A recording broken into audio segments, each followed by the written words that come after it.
I just had to let the note carry a little as I worked my way back over to turn the volume on my phone down a little. Hey, welcome. Welcome back into Flying with Mike. Today we're in TWA. Many of you may never have heard of this airline. Trans World Airlines, they got bought out by American back in 2001. And up until that point, they were in and out of bankruptcy quite a bit. However, we are flying with Pan Am Virtual today. And for those that do know aviation, these two butted heads more than anything in the world for routes and anything. If Pan Am said this, TWA, if Pan Am said the sky is blue, they said, no, it's actually turquoise. We got here McKesker, welcome, hello, welcome in, sir. Glad to have you aboard.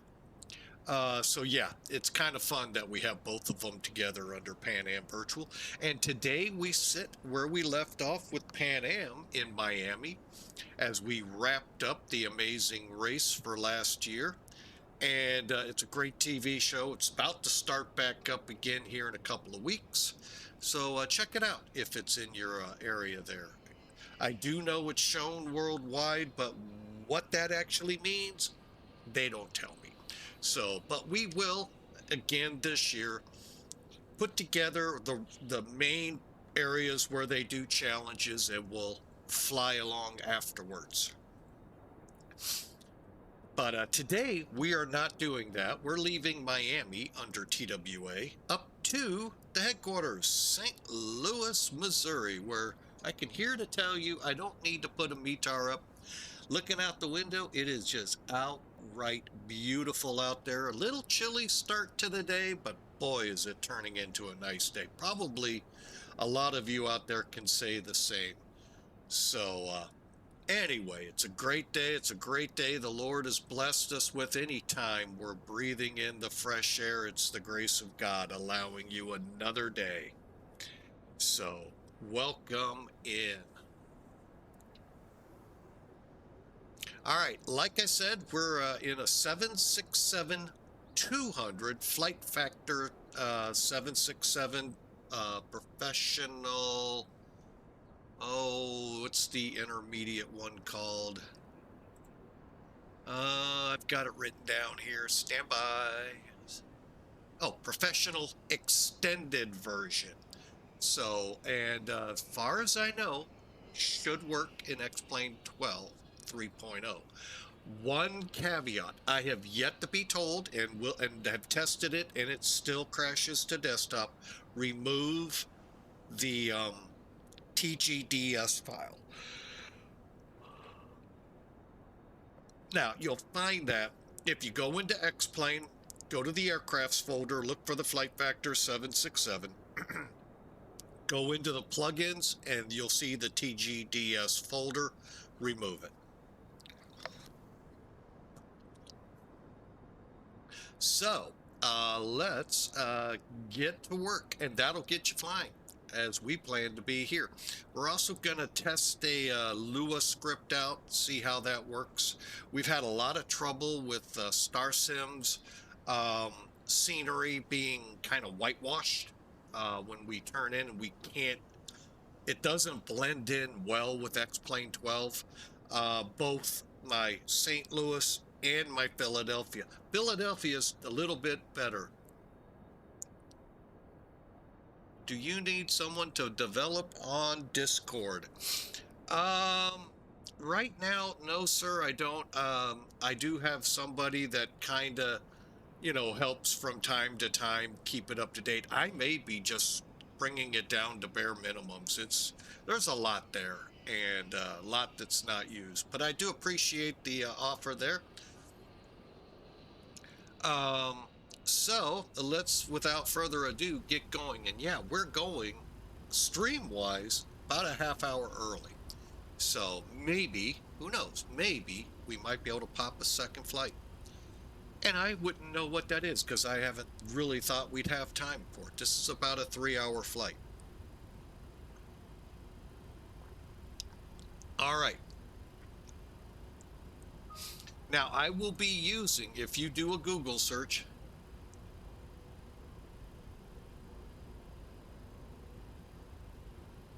okay, well, I appreciate that, McKester. I'm sorry, I'm butchering your name. Um, I really do appreciate what your offer is there. So, um, just say Mickey. Okay, I remember now. I think Duluth was the one that brought you over, or I think that's who it was. I remember him talking about a Mickey. All right, but we're using the flight factor. That's what Duluth calls you. All right, awesome. We're using the flight factor 767 300 ER checklist. All right, and we basically got things in a turnaround setup here. We're not going to start it up cold and dark. It's really only like 2 or 3 switches, and you're at the position we are now. All right, so we'll come up here and just continue on. So to recap though, just make sure your battery's on, your standby power's on. We'll get to the menu up here in a second for your ground power, your 2 bus ties, your 2 utility buses, and your left and right gen connects. They're on the outside. Don't open those flaps and kick them off because you'll have to do maintenance to get them fixed. All right, and that's the basic gist of it. Then come up here, click your emergency lights, and I'll go in and go ahead and set a couple of other things up. Always close your hatches. Reason being, that's 2 clicks to affect whatever you did. So like if you accidentally disconnected, you would have had to click it twice. So just think about that. Now, hydraulic pumps will get the electrics on and the demands. And we'll leave it at this. We also turned on our window heat and air systems. And of course, called the jetway and all the outside stuff. Now, this is where I'm going to come in and show you what you need to load it up. NUS6 in with resub of another resub. Thank you, sir, so much. We sure appreciate you. I had to read through here to find where it started. But thank you, sir. We sure appreciate you coming aboard. So for this, you'll come up here. You'll see 767 or 757, 767 EFB. You can click General. We'll just click now. You can also do this in the cockpit. It's right by the pilot, where the pilot would sit, left knee. All right, when you get here, go to Ops, Ground, Minimum Equipment to be able to load the aircraft. Now, some think it's kind of strange they make us do this, but in reality, you would need these. So you would need the luggage loaders, LSU. You would need the fuel truck. Either it's in gate config, and if it's not, you would need the stairs and the passenger bus. I forgot the gate config. And all that'll do is when you put the stairs, it'll put a little air stair truck up next to it and allow you to load that way, in the buses or for what the people would be coming to the plane. I do not know, however. Now, a streamer out there has been wanting me to try a loading. Basically, it's the exterior stuff showing people going up and down and baggage in and out and all of that. But with this plane, you got to have these up and going. Otherwise, it'll tell you I can't do that because you don't have whatever piece not on. So just be forewarned. The other things you see here, the GPU, the chocks. I put the chocks in, well, because they usually get the aircraft chalked. The GPU and the ACU are so I have ground power and air conditioning. All right, plain and simple. While I'm there, so the APU doesn't run and burn fuel. And you all can take it further. I want to see somewhere. Oh, I'm in Miami. I'm thinking St. Louis. I'm like, why are there gates behind me in St. Louis? It's Monday, folks. Come on. So, all right, let's, while we're here, I'm going to just go ahead, get rid of that. It's a nice picture to look at. And bring in Sim Toolkit and we'll take a look at it. Now, I told a friend of the stream yesterday we would go through and load the plane here. Unfortunately, flying for Pan Am Virtual, you have to load it. Well, you don't load it, you set your flight plan up in their website from VAMSIS, and then it transfers over into SimBrief and into all the different things you have it set up to do. So, and in this case, we'll bring Sim Toolkit in and we'll show you. So he says, where, oh, I know why. Duh. Wait a minute. What? Oh, yeah, it's definitely a Monday. Sim Toolkit. There we go. I'm clicking the overlay. Oh my goodness. Like I said, it's Monday. All right. So as you can see, pretty calm, what you normally see in September in the States. Yeah, there may be a cluster of storms out in the middle of the country. Could be tropical systems, although granted, right now they're kind of calm. We'll see what some of these blobs are doing later on, but for now, things are kind of calm. And so the weather looks pretty decent. We'll get more in depth here in a second. Payload, 162 peeps are going to fly with us today. 36,288 pounds worth of payload. And let's block the fuel at around 31,211 pounds. There's the route, Hurricane 4 SMELZ over to VISQA and the Boosh 3 arrival. Pretty simple to program, but the cool thing is it's actually already in there as a company route. All we got to do is our part to get it to work. Dispatch is saying cost index of 83 at 40,000 feet. I'm not sure. Well, I guess they could have. Never mind. I'm not going to second guess. We talked about it. Here's the beautiful weather. All right. Since there's no controllers right now in the Miami area, there are no ATIS, same with St. Louis. However, the winds are 140 at 6. Temperature of 29 degrees for most of y'all over there in Europe goes by the centigrade. We here in the States are going, oh, it's 84 degrees. Oh, nice. And again, just a nice, beautiful day you'd expect in Florida this time. South Florida, to be exact. South Beach.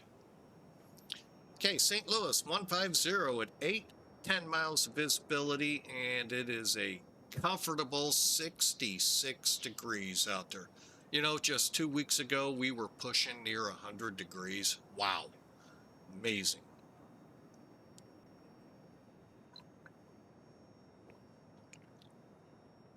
All right, so let's get after it. We are on VATSIM already, and you can kind of see we're not going to see anything in the way of radar returns or anything with this plane until Flight Factor gets their radars back up to snuff, because that's what was causing everyone's crash to desktop. And it's a crash to desktop with no warning and no error message. So when you went to the X-Plane 12 logs, there was nothing to tell you why'd it crash. So the hunt is on at Flight Factor. All right, so we're back at it here. We're pulling SIM toolkit away. And nice overview of the airport. We did have an American. I don't know where he went or if he took off. Let's see. Guess he's already out of here. Or maybe he just showed up, or just landed and departed us. All right, so let's get to work from this point forward. All right, so we've already got the basics set up. The aircraft is safety checked. Last thing I do want to look at, okay, that alarm is the takeoff warning saying the airplane's not ready. You forgot something. Some aircraft go so far as to say, hey, you forgot your flaps, your parking brake set, you know, any number of things. So with the TGDS folder gone, pretty much this panel to the right of the throttles, your EFIS, both sides is null and void other than setting where your map range is. Don't even try to play with radars. Don't even try to turn it on. It ain't going to work. Same with your terrain. So just so you know, with that folder gone. Now I am shocked it didn't tell me, hey, you're missing a folder. That one kind of caught me off guard. But anyway, we want to make sure flaps are up. And hang on, let me switch here. Oh wait, we got a flap gauge. And 0. Spoilers are down.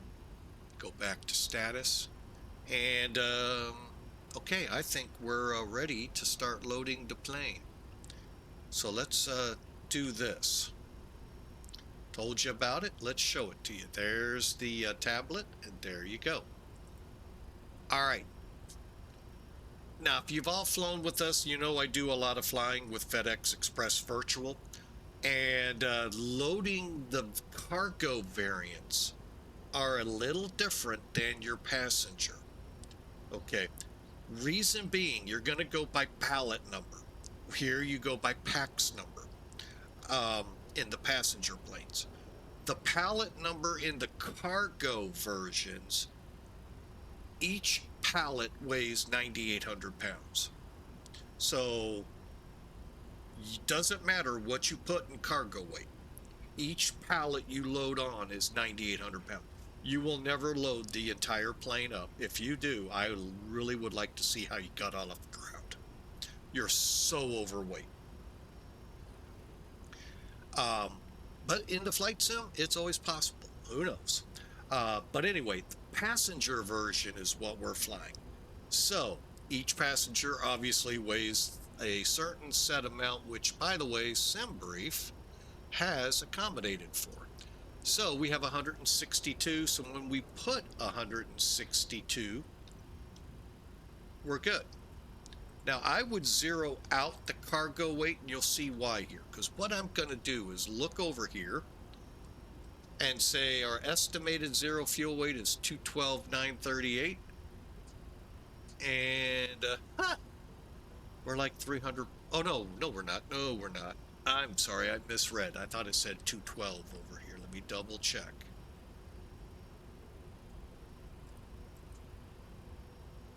Yeah, I did misread it big time. So we're wanting to get to 212,938. That's what dispatch says we should fly out of here. We're going to subtract the current ZFW there on the gauge. 210,670. 2,268 pounds. That's what I'm going to put in cargo weight. And now we're 212,938,000 on the zero fuel weight. That's what we want. Now, fuel weight. We wanted 31,000 to 11. Now, I'll always perform maintenance, and you'll see it down below, maintenance successfully performed, and I will optimize. You guys and gals may have seen this on airliners where they may ask you to move from the seat you wanted, especially those of us that paid for the emergency exits for the extra room, or the front, or the, where the extra room seats are that you pay a little extra for. And they do refund your money if you do move, by the way. And that's just basically for weight and balance. Same thing here, we're optimizing. You saying, hey, you, seat 16F, need you to move to 35F. I don't care if it's on the ramp, that's where you're gonna sit. So, and then simply click load. Now it says plane's not loaded, and you see the plane is now loading. And you can go on from here. All right, for us, it's check your lighting, position wing, and okay, I don't turn the wing light on except at night when they're checking things, and the logo light. And all on, we'll turn up the indicator lights. And daytime, I just turn them all the way up.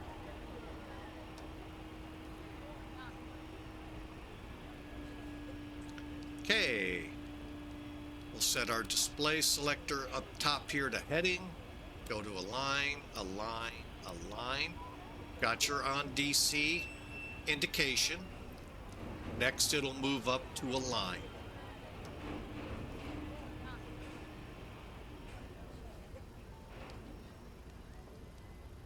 So long as you hear noise, that means it's still loading. When it stops that noise, they're done. Also, check your fuel gauge. When it gets close to, what are we going for, 31,211? When it gets to about 31.2, you know you're there. Okay, we're showing a line. 7 minutes.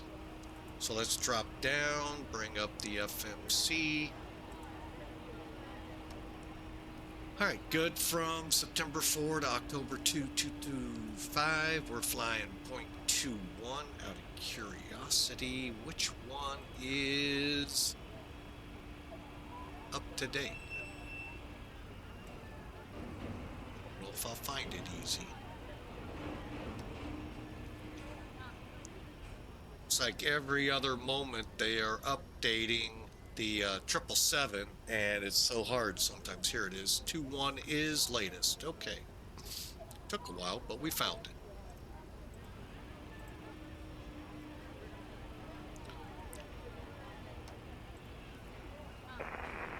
Number 38, final runway 10 left, for bar now.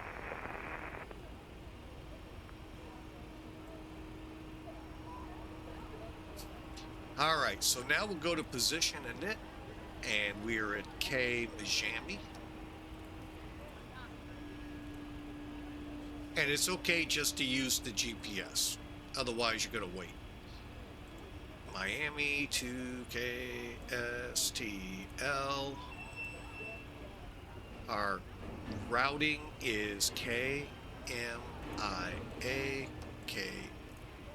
KSTL odd 1. Oh, they're still loading. KMIA KSTL 01. Go to company route. You know how I have done this so many times, put it in flight number. And activate, execute. Now we can put in our TWA 323. And now we're done. You heard it abruptly stop. We'll check. All right, let's bring it up here real quick.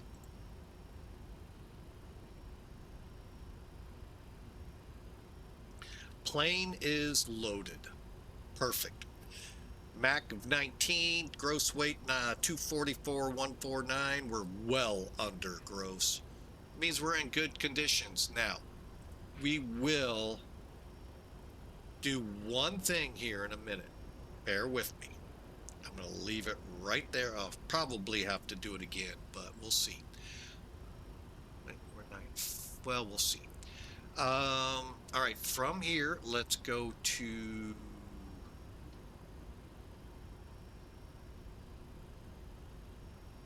route, which is what we're on. Let's go to the departure arrival page.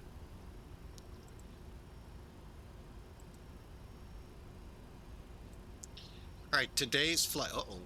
Now what are we using? Oh. I was going to say, Miami of late does not want to broadcast their ATIS, which is interesting. That very much interests me, how they're able to back out. But again, they're their own entity. I guess that's how. Real world. I am going to stick with the 8 right Hurricane 4 SMELZ. All right, so we're going to take off 8 right. Over here, look for SMELZ.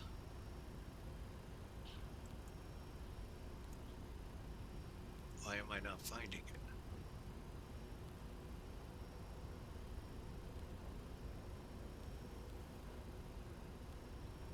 Oh, that's really interesting. Oh, that's because I'm looking for SMELZ and it's Hurricane. Ah, it's Monday. Monday. Oh, Lord have mercy. That song really resonates with me today. Oh boy. Okay, go to legs. Actually, let me just drop down here, move.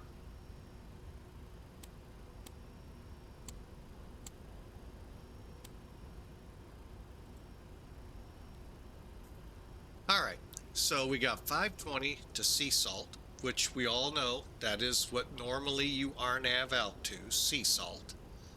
Be it 27 or 9 or any of the 8s, even 30, you'll RNAV to sea salt. All that is, so when you hear this, a lot of people question it. It just means look at your chart, fly it to sea salt.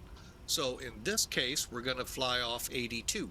However, if we come off runway 12, that's the one that runs diagonal here at Miami. We're going to take off. Now, there'll be a procedure, but we'll be basically on a heading. I'm sorry, that'll be the heading of 082. If we take off on the 8s, it's a heading of 092. If you take off on the 9, it's 078. But again, if you look at the chart, and I'm going to go ahead and bring that in because that may be what helps piece it together for y'all. Okay, hang on. All right, so here's the Hurricane. What we're talking about is how we get to here. You just fly what you got. Now, there may be a couple, fixes in between here, but usually it's to the first one. Now, especially when they're controllers, they may PDC, pre-departure clearance you, to say 22,000. Okay, just hypothetical. That's an altitude we had a couple days ago. The guy in New York caught me. Great, thank you. Love it when I make that 2 mistakes. I missed that he put a sit in my clearance, and I did not check what I'm about to show you. All right, over here is your initial climb for each runway on this departure. Most important is this column, and it may break down depending on which runway, but 5,000 for this departure is your top altitude. So no matter if they say RNAV sea salt, no matter what, 5,000 is where you go.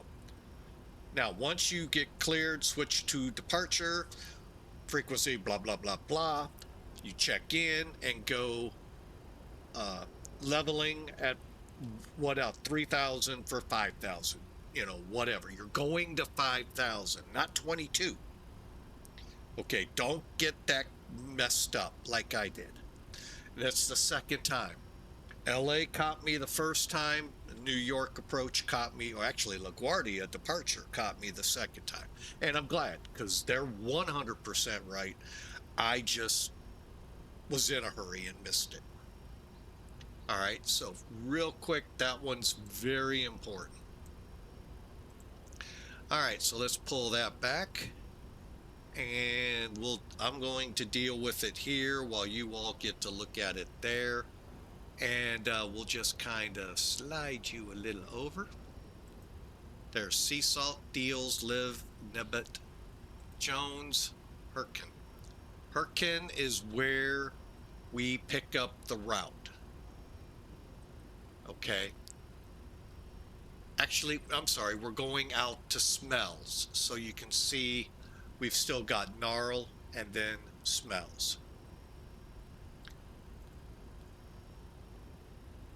Get back up there. I know I was clicking you down. All right, so Patoy is our first fix on, I don't know if we're on an airway, Q116, and we follow that, and then we'll follow the airways all the way up. I'm just going to look here real quick, make sure we don't have any discontinuities or problems. Okay, there's big discontinuity. All right, let's go back. Let's go to index, St. Louis. We're going to fly, hang on.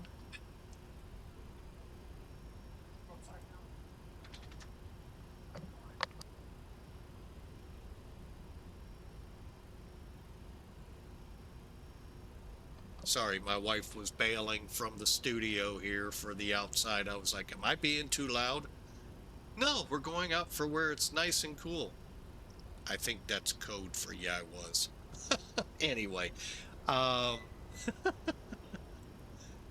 right, Memphis. All right, so where were we? Okay, so now, as you can tell, we're up here at VISQA. I did it again. So there's, I really sometimes, I think I am just going to turn it off for now so it doesn't bug me. Okay, so VISQA. And that's going to be the boosh into St. Louis. Now, if you look over here on the left, it's telling you we're planning runway 11 for our approach.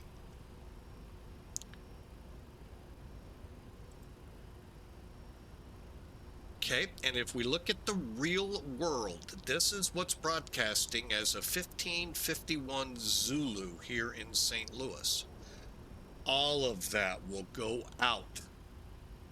Oh, it's a lot of information to listen to, and if you catch it, say taxiway Delta closed, you gotta wait all of this information before they go back up to what you want.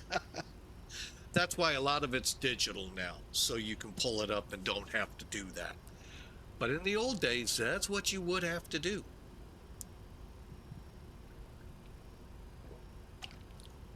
All right, so the 130 now at 8, approach 11, departure 12 left.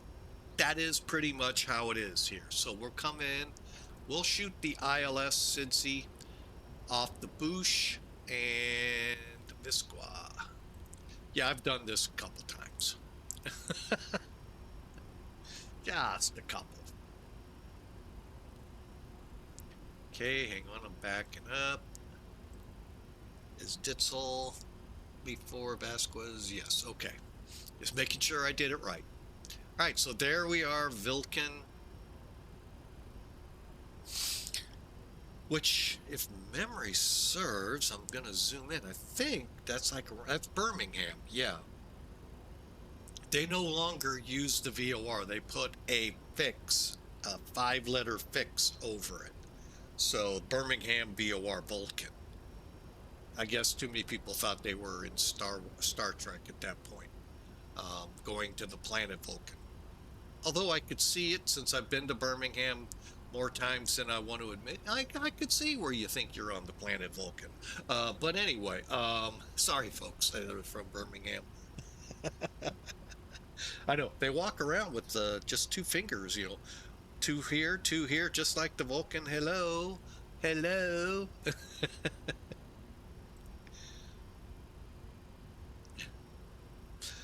All right, sorry, I got off track there. So we'll step through real quick to VISQA, and then we'll pull up the arrival. So we're coming from way down here up to Cape Girardeau. My middle daughter graduated from the college there, and then work our way up. Now, since we're going to 11 at cue ball, which, by the way, for those that have been around aviation for a few years, this approach used to be called the cue ball. I don't know why it changed. I really don't. Unless somebody by the last name of Bush said, I don't like cue ball, let's call it Bush. I don't know. I don't know what causes them to change names like that. But anyway, we'll go UJ, Pete's, Chicken, Letter. Actually, there was also one called Chicken in here not long ago. Rest in peace. That was just not a good, good name for a fix. And J-Buck. And then we'll hook around for the visual runway 11. Actually, we're going to do the ILS. But anyway. All right, so let's just make sure again, no discontinuities.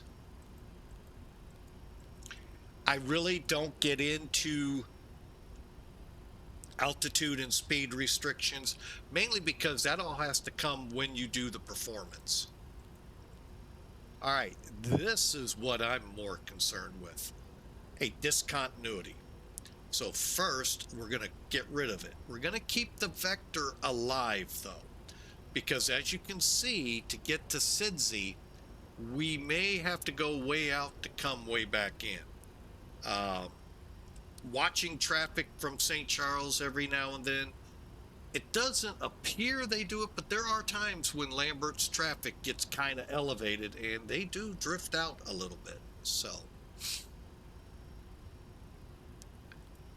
and SIDSI, Zovan, Hexob, let me switch charts here. Oh, I don't have that one up. Hang on. Another neat feature about NavGraph charts, if you're on the fence, I am right now, whoa, why did we get,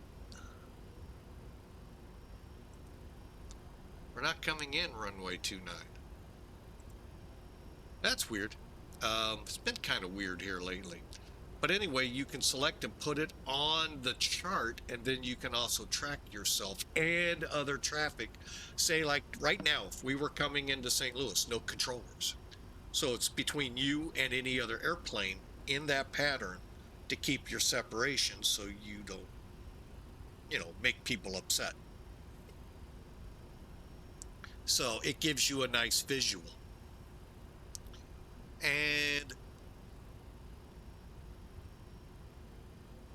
all right, God forbid we have to do the miss. We're going out to moods, and then we'll resequence in and come back. Execute. Legs. All right, hang on. Let's go back to map 20. I'm going to put it. Yeah, we'll put it there. So what they're expecting me to do, if there's a controller, well, actually, even the pilots, they're going to expect us to end up at sea salt. But at 520 feet, they expect us to turn to that heading of 082, I think it was, and fly out to sea salt, and then fly from there on. All right, so let's continue here now.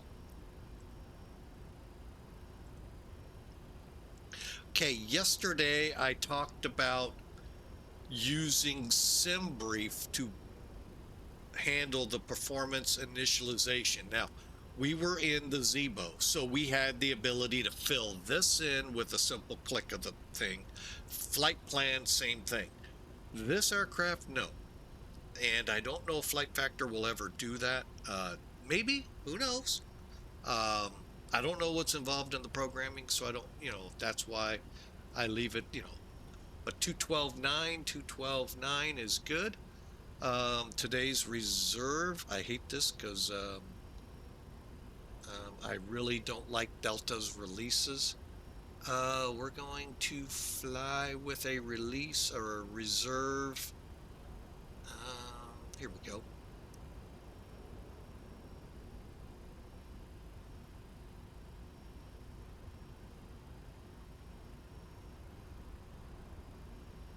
Okay, to Springfield, Illinois, 4, call it 6,000 pounds. So in those of you that flew militarily, joker fuel, that's what we're talking about. Bingos when we're really getting low. But jokers when you need to start, that fuel is when you start headed to your alternate, or you hope to be where you want to be. I think I got it right. Really haven't had to deal with that in a long time. Okay, our cost index was 83. Make sure you fill this page out. Otherwise, remember those on the leg pages, all of those dashes after every one of the fixes? They're filling in now. Okay, winds are 261.26, so we got a bit of a headwind up that way. What was it? 26. 261.26. Now for this, ICAO is technically 4,000.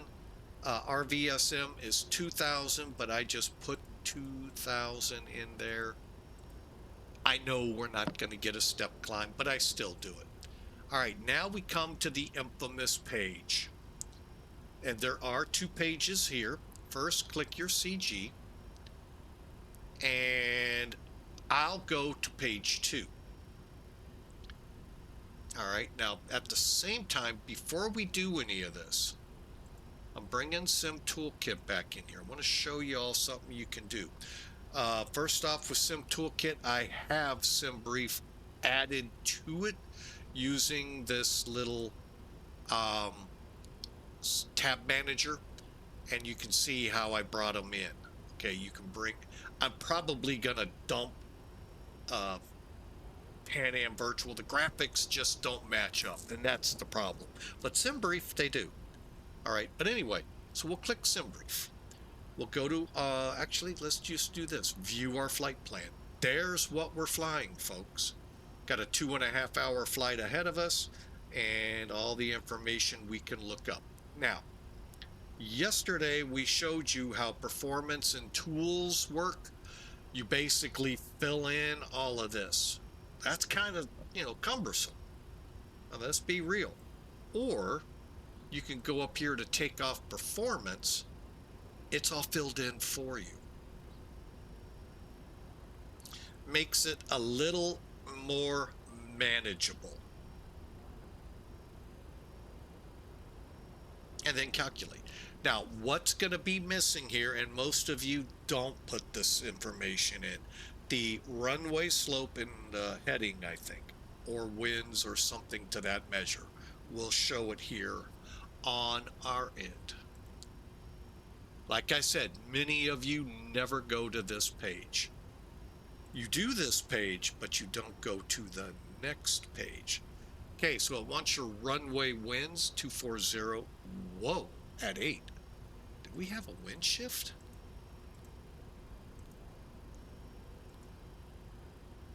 Our slope. Now you can also get that from Sim Toolkit.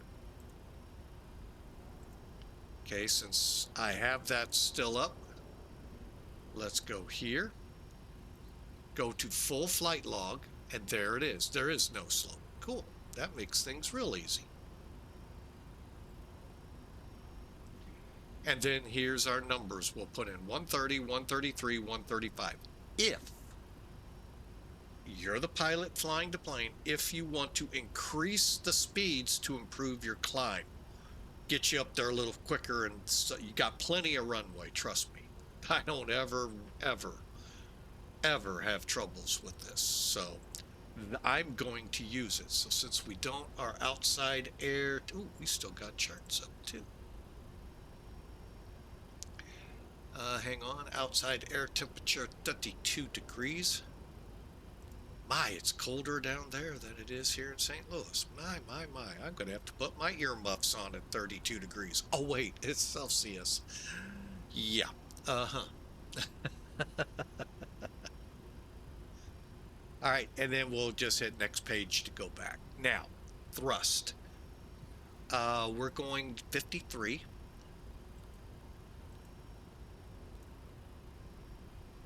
DTO2. Now, all it's going to say is rated takeoff, and we're going to use flaps 5. That's about normal for this plane. You're wondering, well, why didn't the airspeeds come up? We got to turn them on. So you can see the difference. We're about 6 knots or so off on each one. Actually, it's not as bad as sometimes.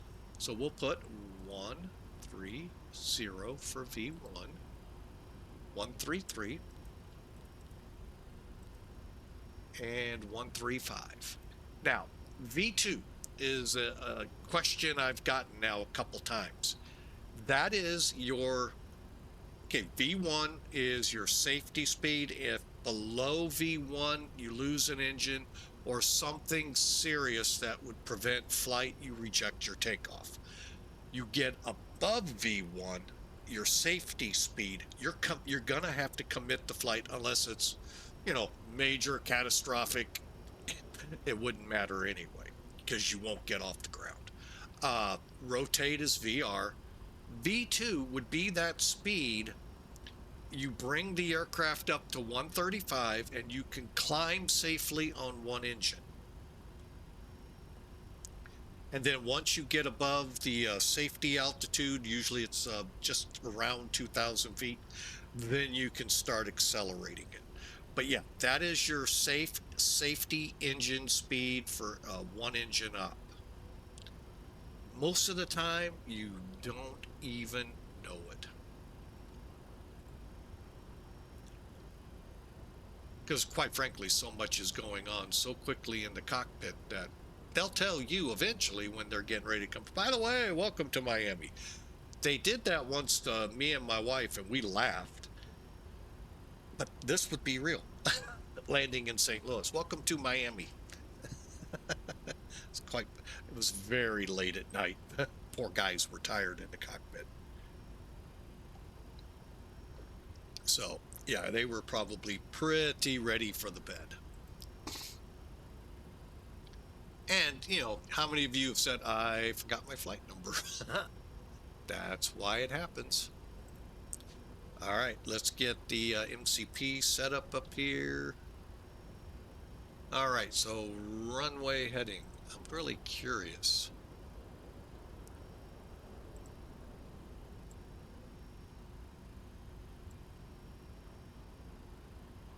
Since the winds have changed, so almost if we should plan 3-0 or 2-6 or even 2-7 for that matter.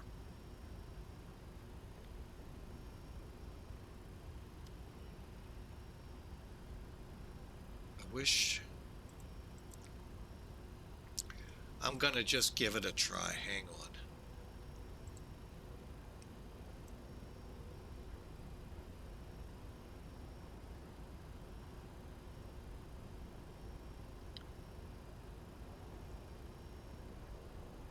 Oh, they're departing 2-6.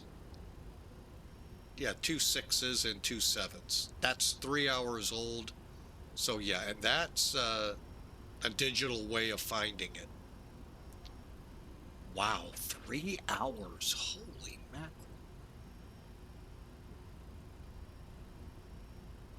All right, hang on. Let me, OCD's kicking in. Sorry, folks. Okay. Yeah, we're going to reprogram.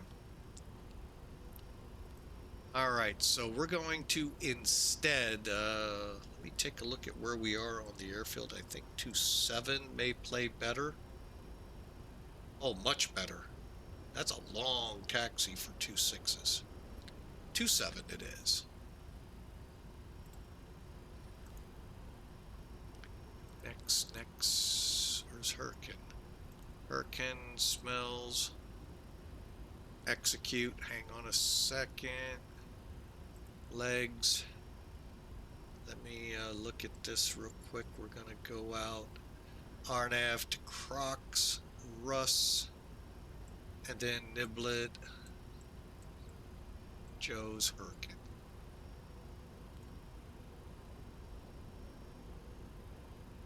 DU, NARL, SMELZ. Okay, good. Everything looks good.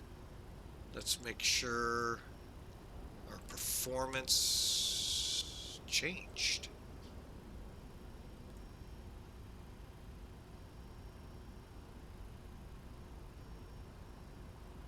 And let's double check. I'm going to just double check our performance here real quick since we had a runway change. Oh, where's the runway? There it is. 133, 136.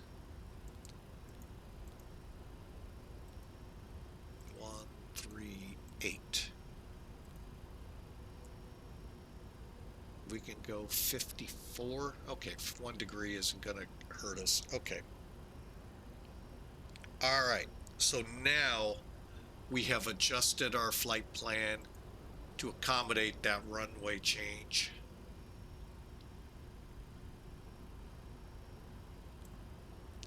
So we'll be 130, 136. Oh, 133.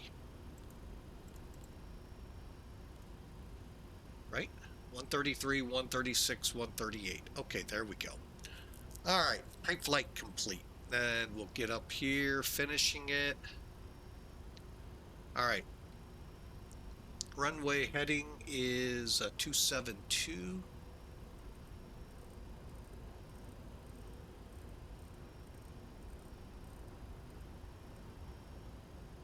Let's go 148. And since I'm going to go ahead and set it. And in case they come up, I'll drop. All right, and flight director.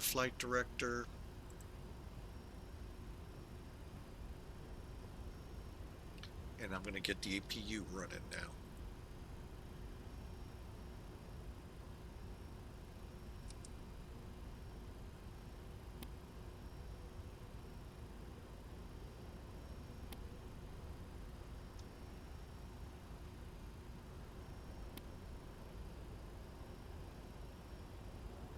At the same time, let's go ahead and fire up AICRFT. Pegasus, as we call it.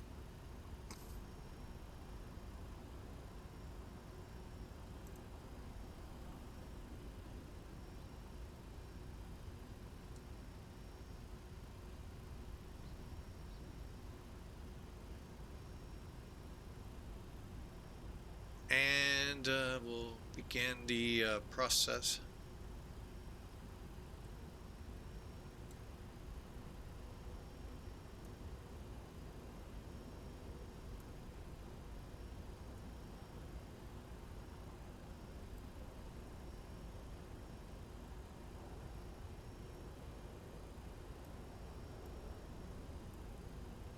Okay, let's take a look outside.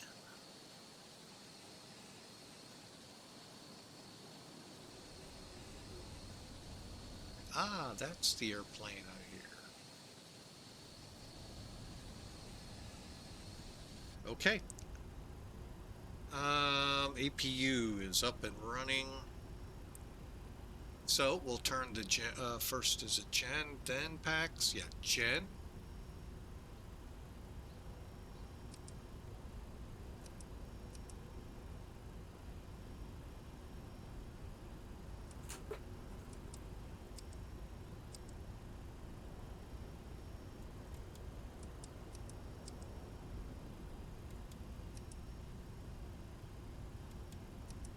Okay.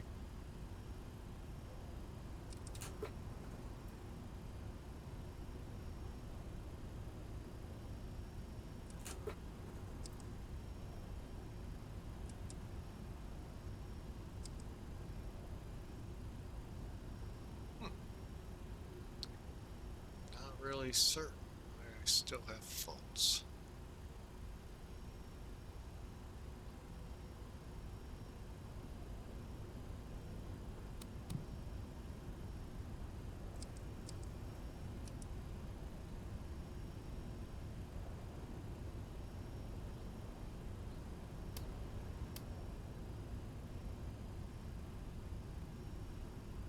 Okay, all my little tricks are not working.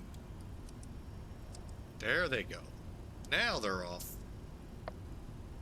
Okay, so we're off ground power. We're off the ground air unit. So,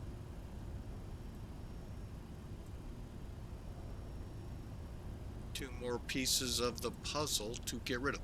Now, with this plane, okay, there is one thing, no matter which one you're flying, be it the 200 or the 300 or any of the freighter variants, make sure you disconnect external power on the panel first, then on the EFB disconnect it. Otherwise, you run the risk of losing your entire flight plan, your entire performance, all of it, and you'll have to redo it. Hey, Godspeed, welcome. Did it work? Yes. We have the shaders in. We'll find out when we get there. I'll have to figure out how to hopefully see what happens. All right. Oh, I needed to close up the main door.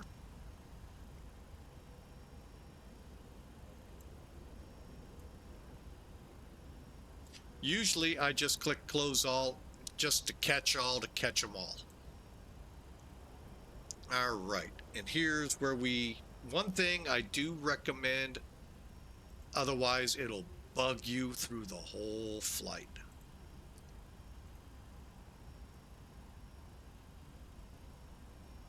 Ladies and gentlemen, we request your full attention as the flight attendants demonstrate the safety features of this aircraft.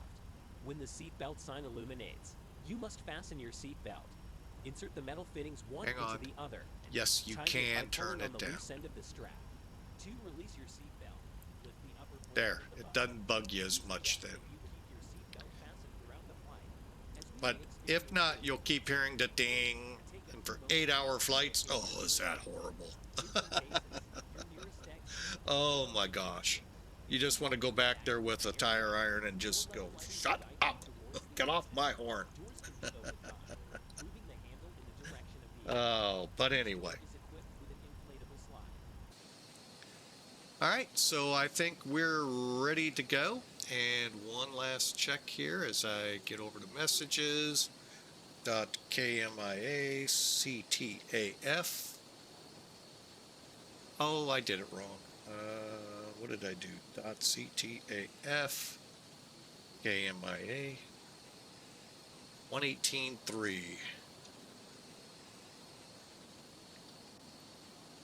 Requires assistance. Secure your mask on first, and then assist the other person. Keep your mask on until the crew member advises you to remove it. In the event of an emergency, please assume a bracing position. Lean forward. All right, that will take care of that. Got our radio set. We'll worry about the ILS stuff later. And take a look up top. All doors should be closed. They are. Remove the vest, slip it over your head, pass the string.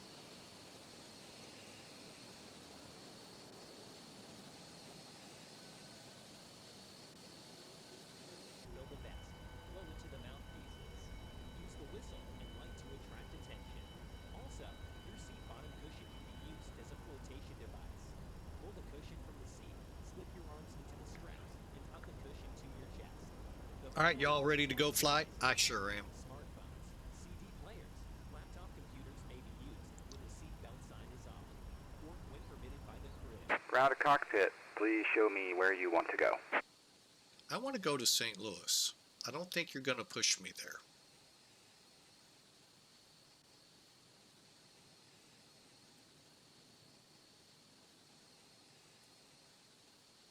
Ground to cockpit, tow is driving up. This and all the other safety information in the card located in the seat pocket in front of you. We strongly suggest you read it before taking. If you have any questions, please don't hesitate to ask one of our crew members. We wish you all an enjoyable flight. Thank you. Okay, all doors and hatches are closed, ready to connect.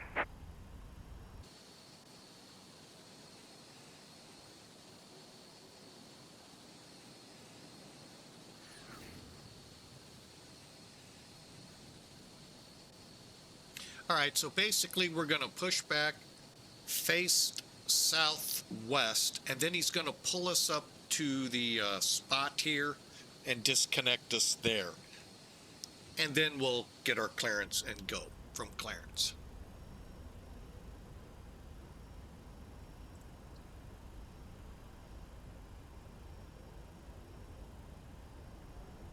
Some of those things that So better connected pushback can and do bypass that pin inserted. Release parking default brake. can't. Okay, brakes off. Starting pushback, and you may start engines. Okay, let's packs off. Fuel pumps on. Seatbelts on.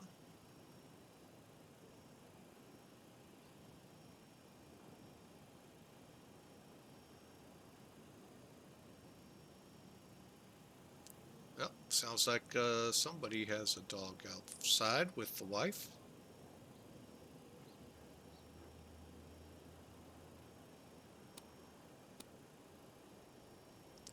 I think this goes a little too fast. Hopefully they'll get these times down a little better here shortly.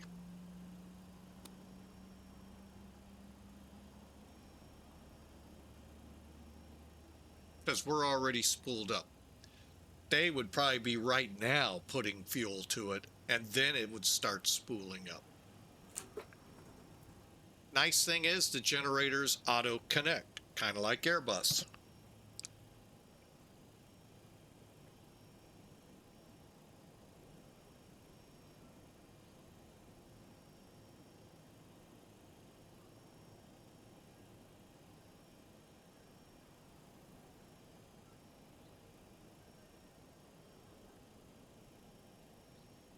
Okay, ACARS is running, engines are starting. Let's get number 1.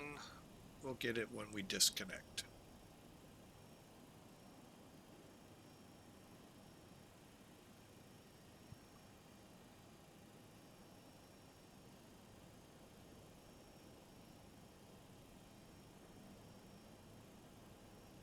Operation complete. Set parking brake. Brake set. Disconnecting tow. Stand by.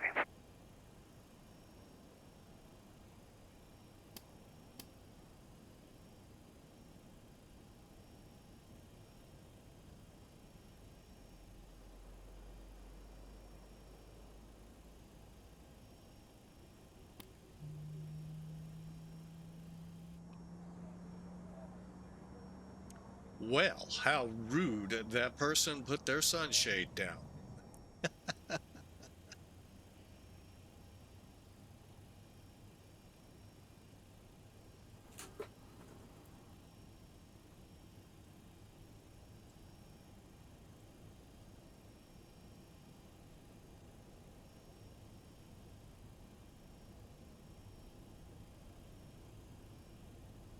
Tow is disconnected and bypass pin has been removed. Hand signal will be on the left. We'll see you next time.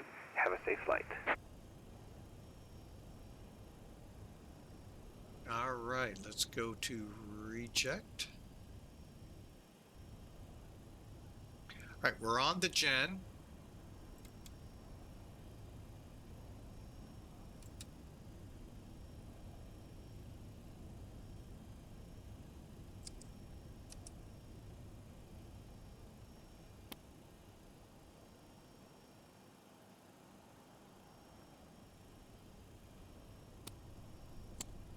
Okay, and heats are on, heats are on. Everything looks good up here. We'll worry about the yaw dampers later, if not, if at all. What happens is it will cock the rudder, unfortunately. It's a problem that's plagued flight simulators a long time, and that's why I don't normally touch it. All right, so after start, we've got the left and right engine bleeds on, packs are off, APU shutting down. Oh, hydraulics, that would be nice, wouldn't it? Hydraulics would always be nice.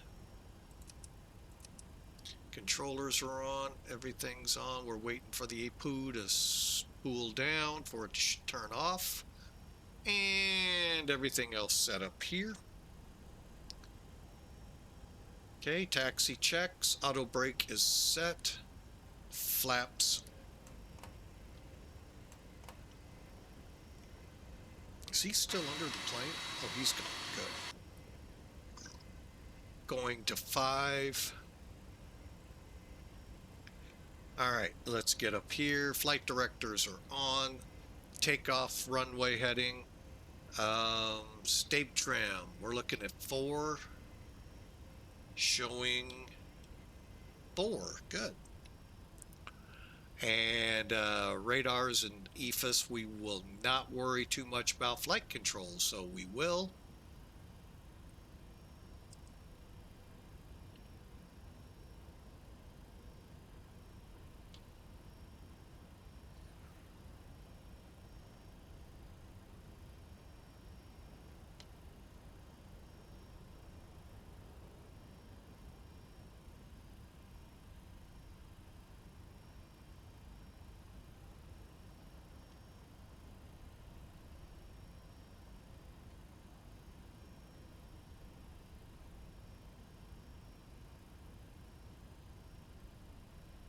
All right, we're ready to go, and let's get this clock going now. MCP set, and transponder to Terra.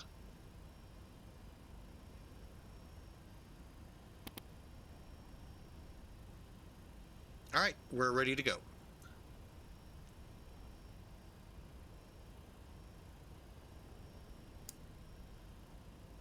You know what? This is kind of high. Still kind of high.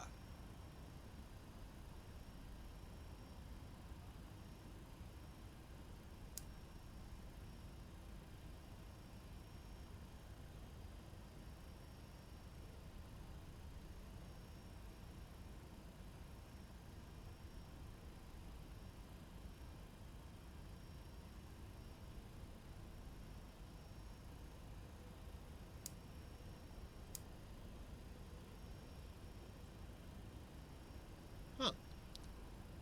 Gonna have to look into what I did before. Get those set right. I think I'm just up too high on my vantage point.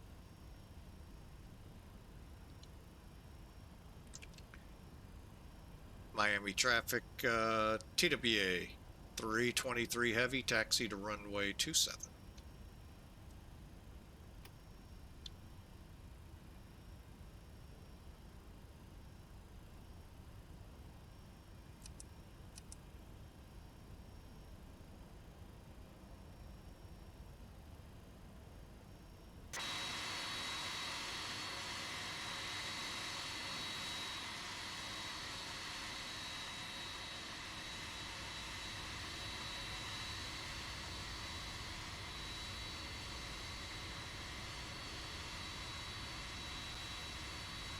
All right, hope you all enjoyed. I kind of gave you a somewhat cold dark start, basically a cold turnaround start. Now the 300 ER things will start up a lot better speed-wise on the engines and all of that, but not the 200s.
And Miami area traffic TWA 323 heavy, departing 27 Hurricane 4 departure.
All right, get off in an hour. Sounds great. Godspeed.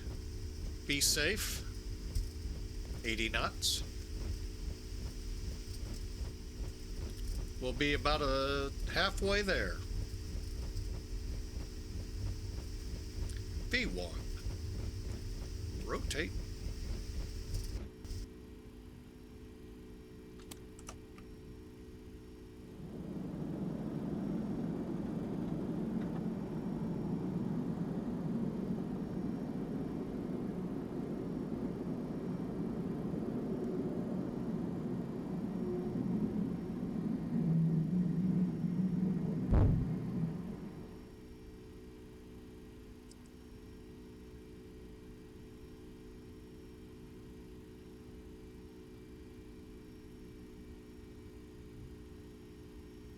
Okay, I just went ahead and turned the autopilot on, and we are going direct. I forgot my initial. Crocs. Gonna go out and play with the crocodiles. Unfortunately, they're alligators here. Freshwater alligators. Gator.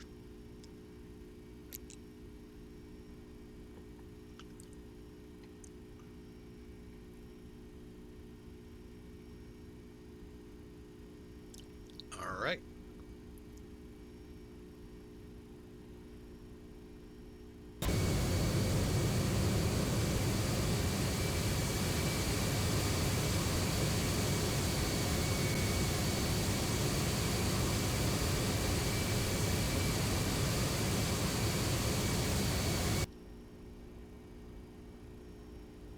All right, flaps 1.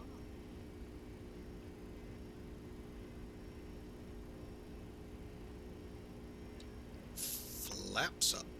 And auto brake off. And what else do we need? Flaps are up and everything's good. Now I'm gonna show a couple things here during the climb. All right. First off, I'm going to extend our look out. Okay.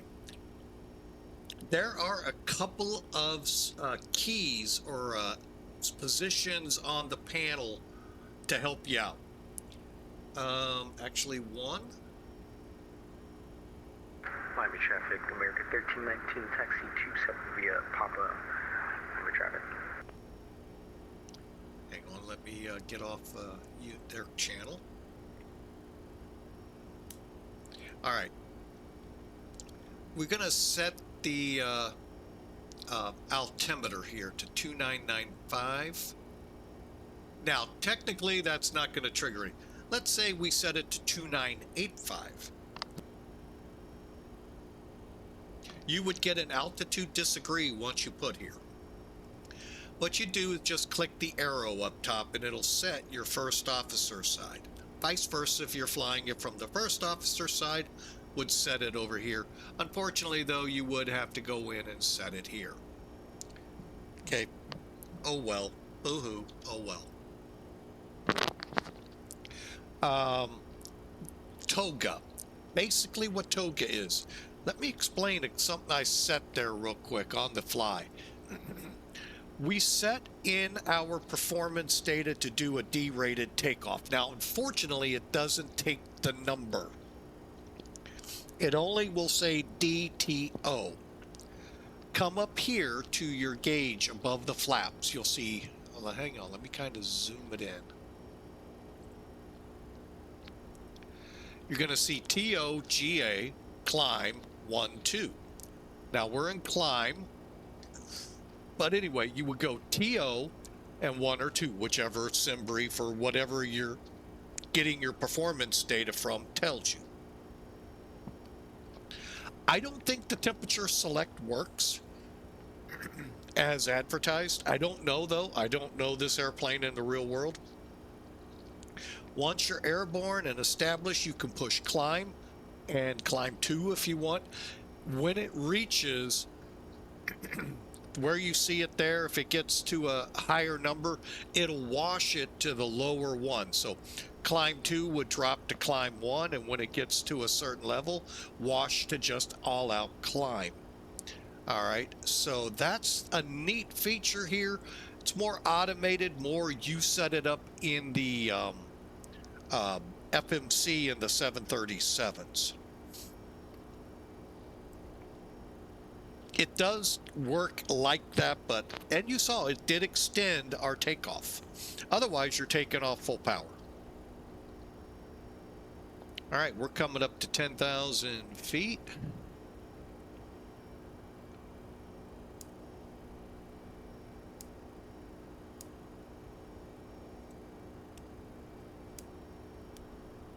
All right, and on we go.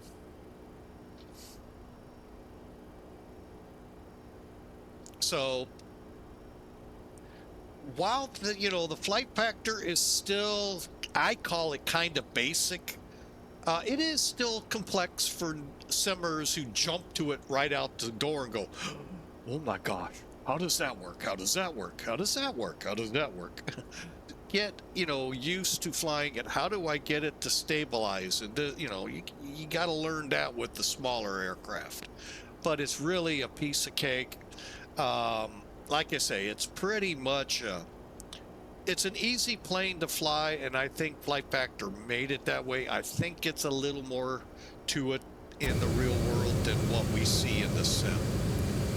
We could probably say that with all of them. Get you outside here and see the lovely weather. Again, we will not get to use the XP12.3.0 radars. That is a folder you have to delete from Flight Factor at this time. Otherwise, it will crash to desktop either shortly after takeoff or right before landing or just thereafter. Good news is we took it out of the Airbus 312 or 320 and we got a flight completed. Cool, cool, cool. Even got 3 landings out of it and can't complain there. So by that I mean we bounced. Bounce, bounce, bounce. That's 3 landings. Got the wheels airborne, came down. That goes down in 3 in my book.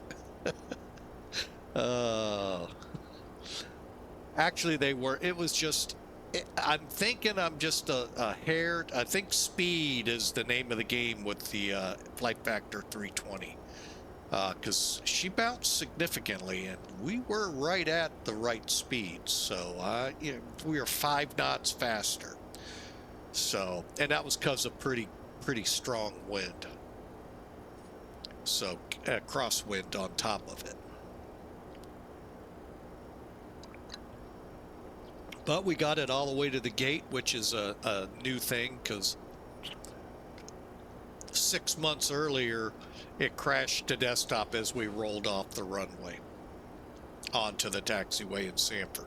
I thought it was something to do with Sanford. Lo and behold, no, it's actually the same issue that plagues the 57 and 67.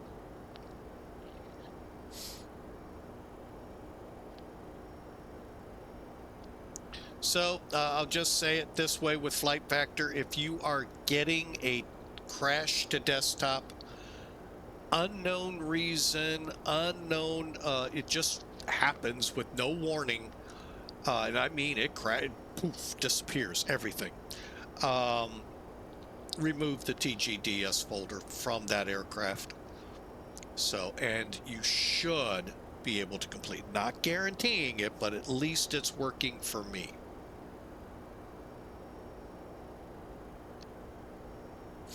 Okay, we're coming up on top of descent. Again, we will not get that disagree because we're only going a couple numbers. But this would be a real good one. Like, say where it's 30.20 something, and you set it to 2992. You know how we have to do it on all of it and some of the aircraft. Well, this just kind of helps. By the way, when we get up to St. Louis, what will we be dealing with? 3030. So that one will show it when we get up there. And I saw Godspeed chime in, and me. So, but anyway, we're on our way. And hey, you know, if you have any questions or you have any problems with aircraft, hey, let me know. And I'll do my best to help you if I have the aircraft or have actually flown it in the real world, meaning, now, for those aircraft, it'd have to be a Cessna 172, Piper Warrior, Piper Arrow, Tomahawk. Yeah, we have Tomahawks in the XP12, and Saratogas. That's all I flew in the real world. Oh, and a Bonanza. I forgot about that. I got 10 hours in a Bonanza, 10 or 20 hours. That was, and don't ask me on that plane. It's way too long and not very many hours. Questions about that. And it was the V-tail, the classic Bonanza.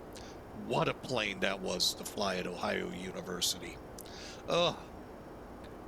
Hey, look, we have starships in the sky again. The Enterprise is ahead of us. Or at least that's what the clouds look like to me.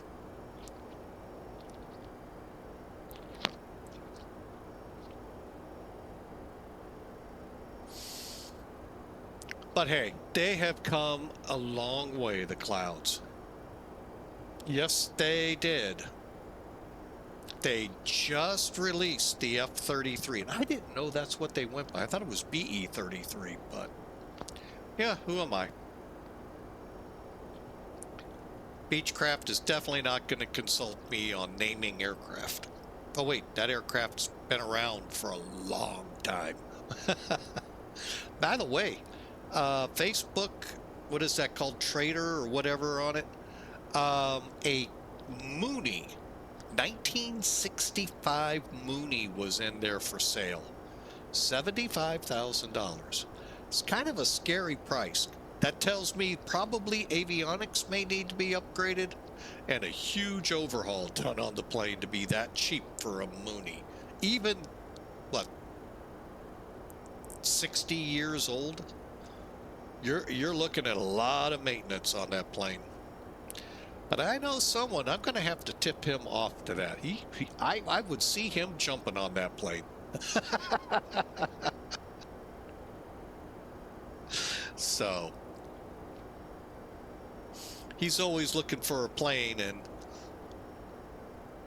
I just don't know what's inside it. And like I said, I'd be terrified. $75,000 for an airplane that I think today runs a brand new Mooney.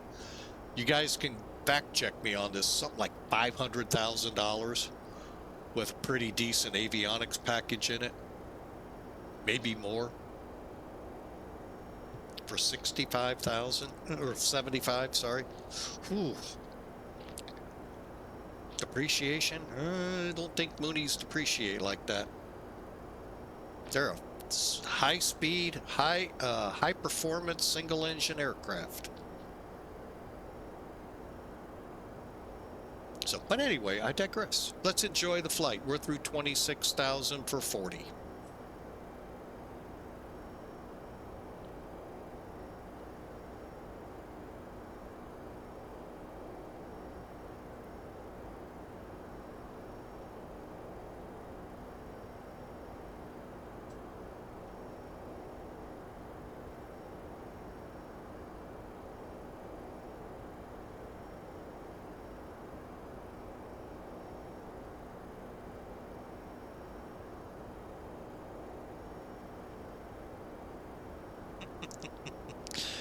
Oh.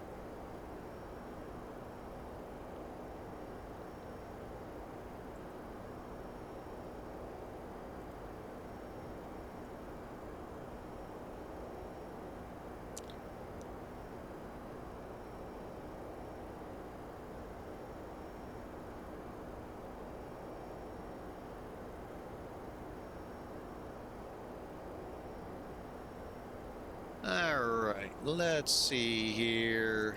Mickey, you are now in the Discord channel. I just saw your request.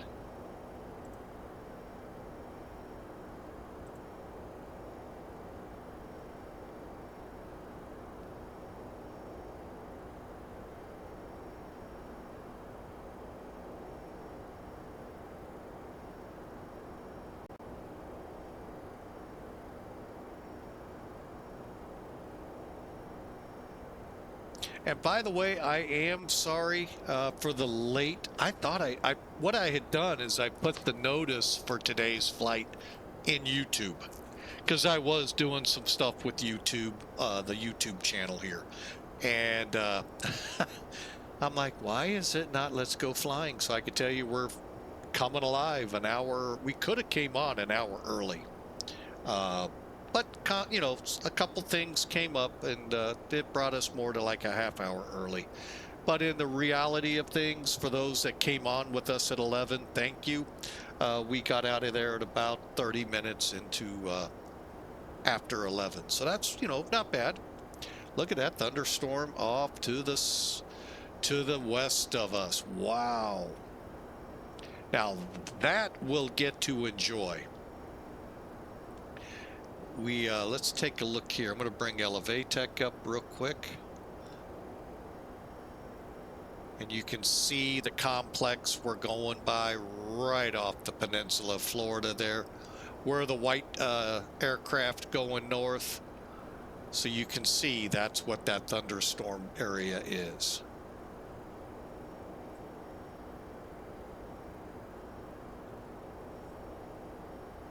Looks good. X-plane, good job there at Laminar. Love it. We're going to be going into Lambert and trying a Lua script out to try to help not make it so whitewashed look. So you might be able to pick up runways over the arch like we can, I believe, in the real world. Real pilots, real airline pilots, speak up. Love to hear if that is true, because you cannot with Star Sims.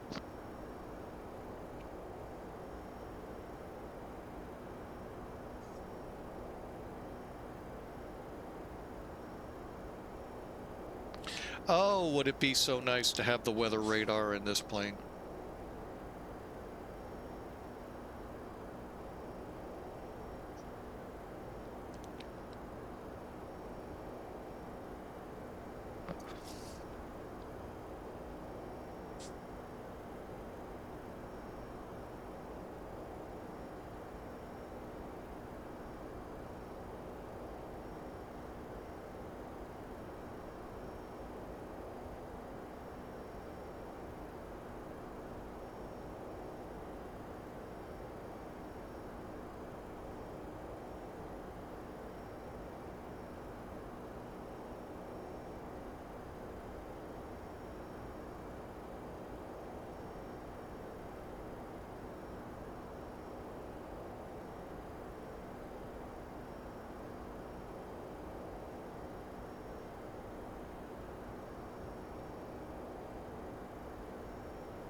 That really looks good.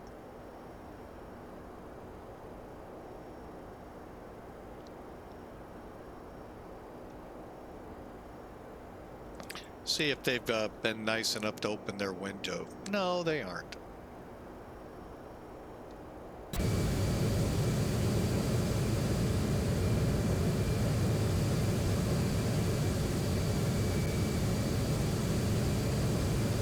That looks pretty good.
Alright folks, just doing some behind the scenes stuff here. See how much further we got. About an hour and 45 minutes or so.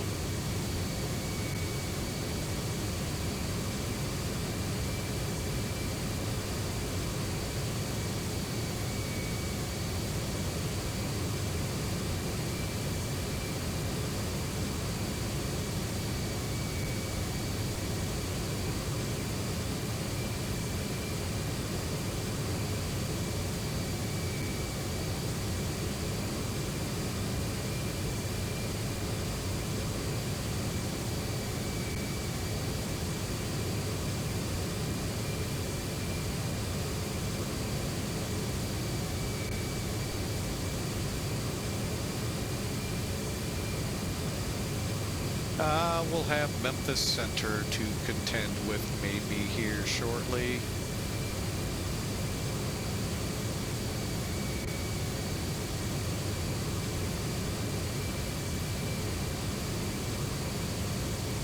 Yeah, that really looks good. I can't wait to see how this 3.0 works through all the different betas coming.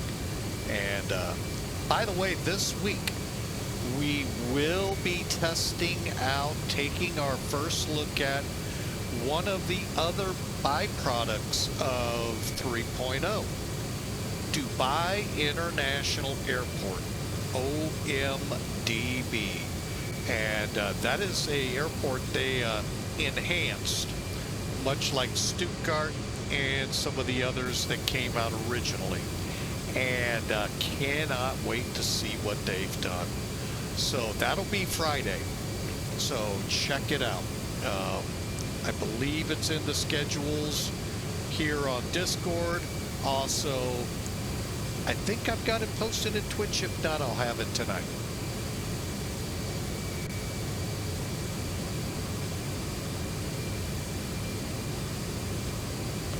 But boy, that weather really looks great.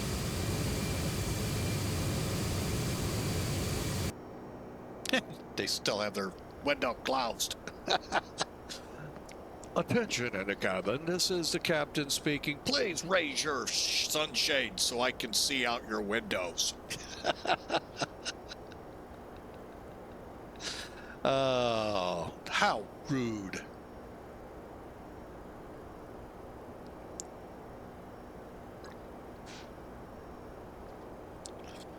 All right. So we are on our way. Like I said, about an hour and 45 minutes to go. Checking in with my... Yeah, about an hour, 45 minutes or so to include descents and any kind of whatever Memphis pulls on us. And to get into St. Louis. Enjoy the flight, folks.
All right, welcome aboard Flying with Mike. We sure appreciate you being here. And hope you enjoy the flight to St. Louis. We do have StarSim scenery up there, so it'll be interesting to see if the whitewashing still goes on or not. It's really bad in St. Louis. Philly, somewhat, but St. Louis, it really, I just don't know what causes that and how to fix it. We're going to try a Lua script and see how that goes, and hope for the best.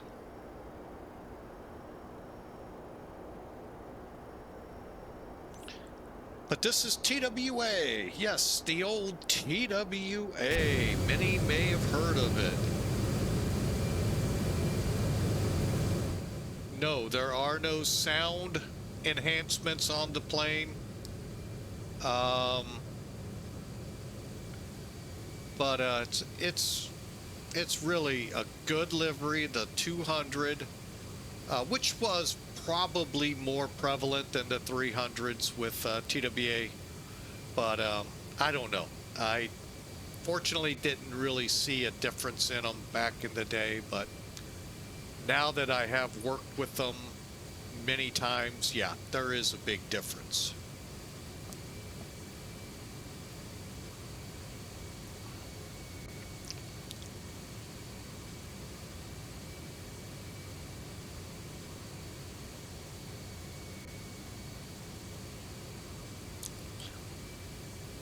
And I personally got to fly on a 767 once for TWA.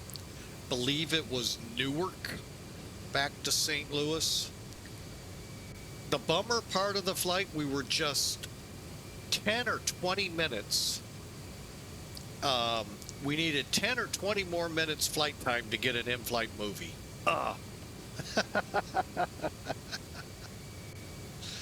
Which back in the mid-'80s, who knows what they would have shown.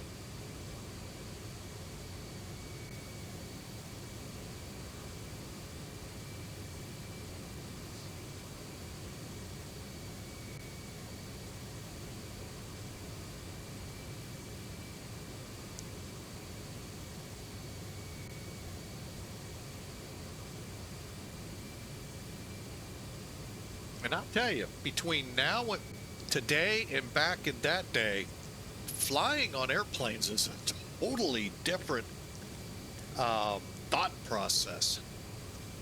Oh my gosh, it's the advent of People's Express made that change, I believe. Southwest probably helped a little, but People's Express really changed how people flew. Treated it like you're flying, you know, I'm just taking the car out from St. Louis to Timbuktu. Literally. And any of you all out there remember those days of People's Express? That was a hilarious. The flight I mentioned was hilarious to be on. Captain Budweiser flew the plane. Oh my gosh, did he crack jokes on the People's Express. You had to understand what People's Express was. It was really your first low-cost carrier. People would bring backpacks on to not have to pay to put it underneath the plane. It was your first airline that you paid for everything to get that low price. If you wanted a cup of coffee, you paid for the cup and then the coffee to go into it. If you wanted to put your stuff under the plane, you paid for that. I mean, it was the first one of that. Southwest came along and kind of followed suit, but then they kind of didn't without making you pay for stuff under the plane. But boy, did Captain Budweiser, I was dying laughing most of that flight with him. So, anyway, it sure helped make the 2-hour flight pass a lot quicker with him at the helm. Sulu, warp speed.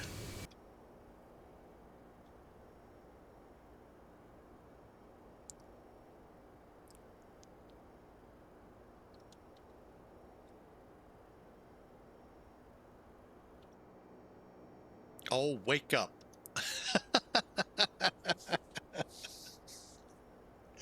That's a cool, neat thing Flight Factor did, making that a random thing. Will the sunshade be up or down? But it's annoying when you set that as your wing view. Oh, well. So I hope you all have a great week planned ahead of you. I know it's Monday, and but for many of you in the sound of my voice, guess what? Tuesday's just right around the corner, which means the weekend is starting to get closer.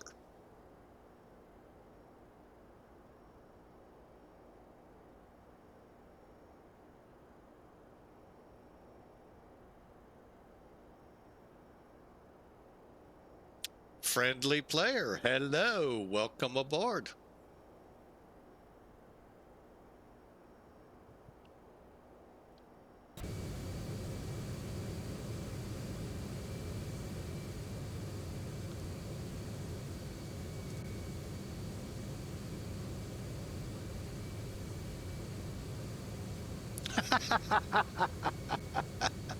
Finally found your favorite plane. Uh,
Sorry about that. I totally forgot I was muted. I'm having a great day.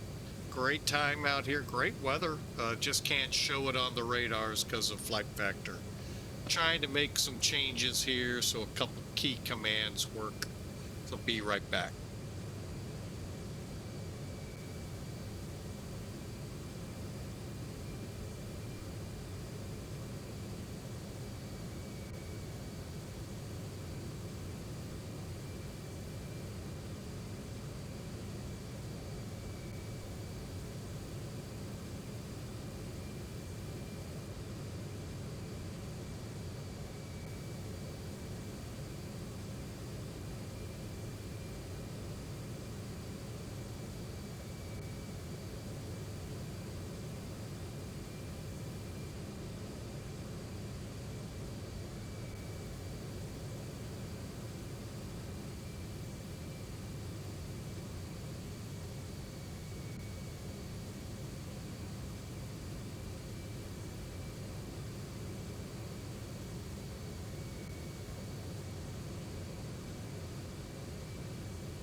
All right, we got commands being shifted over to a different bot because what is that? Streamlabs? Yes, Streamlabs has decided to not be friendly today.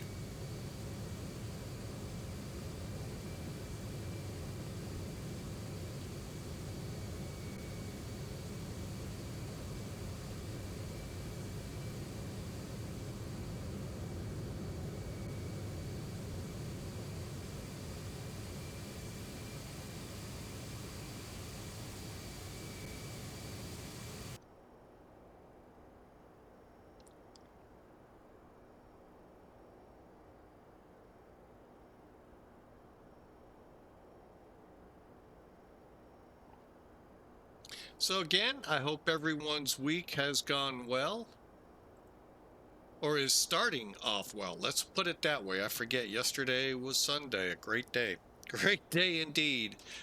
Great video up there if y'all want to check it out over on YouTube. Flying from Vladivostok, Russia, Pyongyang, North Korea. First time I have ever flown into there. That's actually an interesting airport look, even though it is North Korea. But that was a fun little ride. So I highly recommend it to y'all. And I recommend the video if you want to check it out. So that was a fun flight.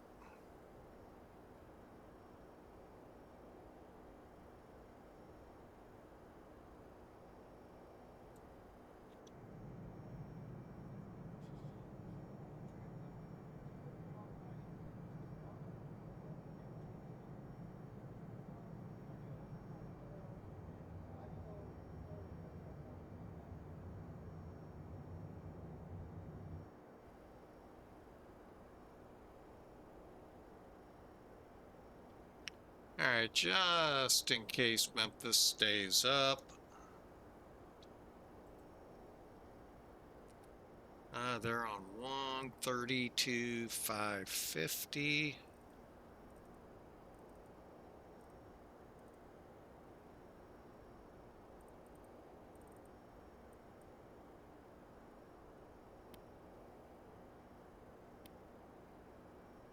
Okay, and we're set to go. We're looking at, we'll just set it for now. Around that, I'm actually not 100% sure. The new runway, what its numbers are.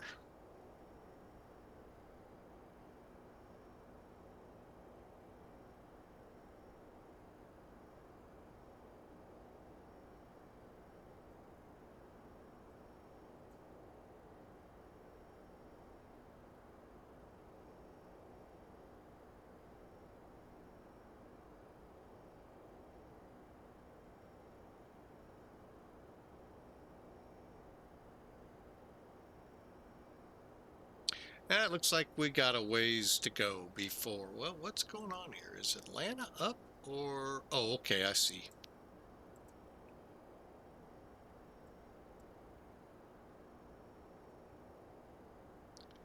Just the way NavGraph draws the charts out.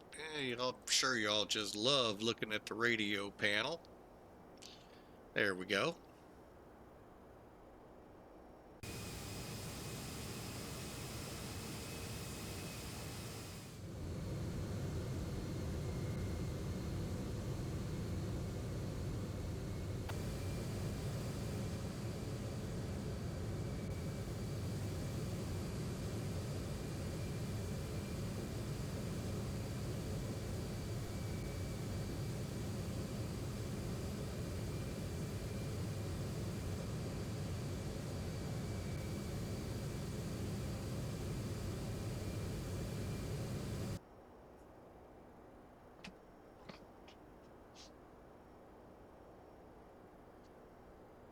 DTS Tower.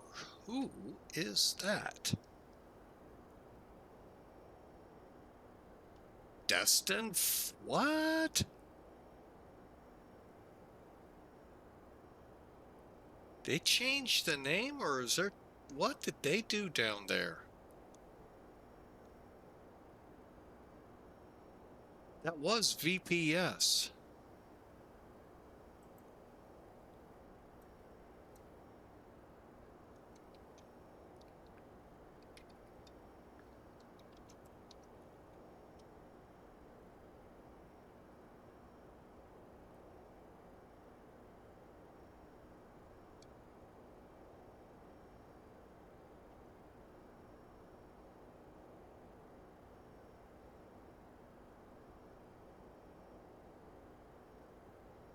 No, it's still VPS. I don't know why they... wait, whoa. Yeah. Why are they calling it DTS?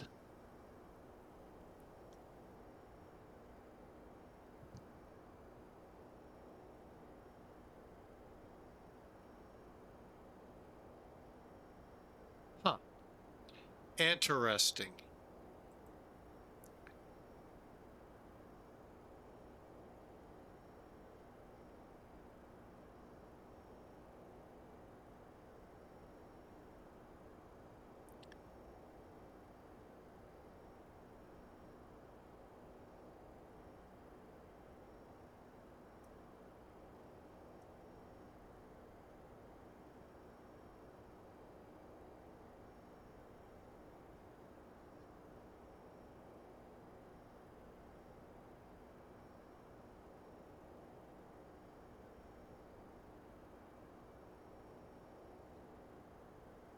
Ooh, someone's going out of Little Rock Air Force Base. Who?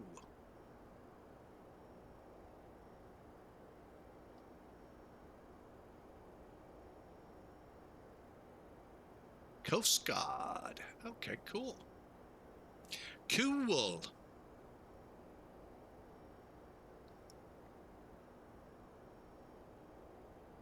All right, we are showing about an hour and 20 minutes into St. Louis.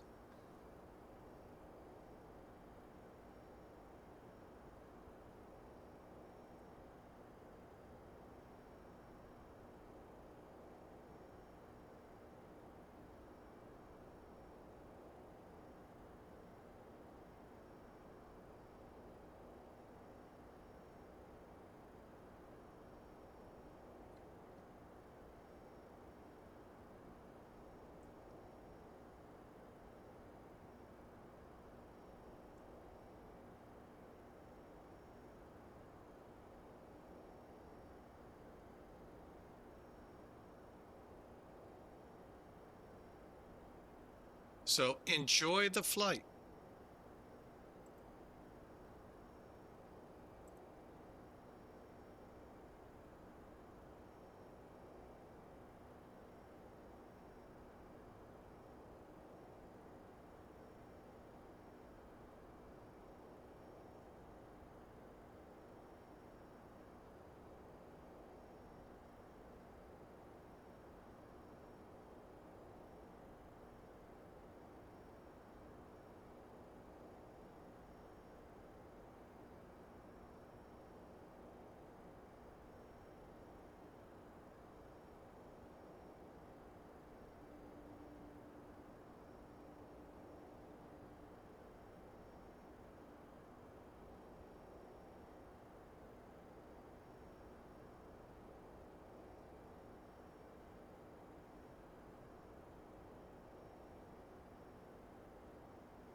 All right, friendly players asking which version of the 767 did I buy?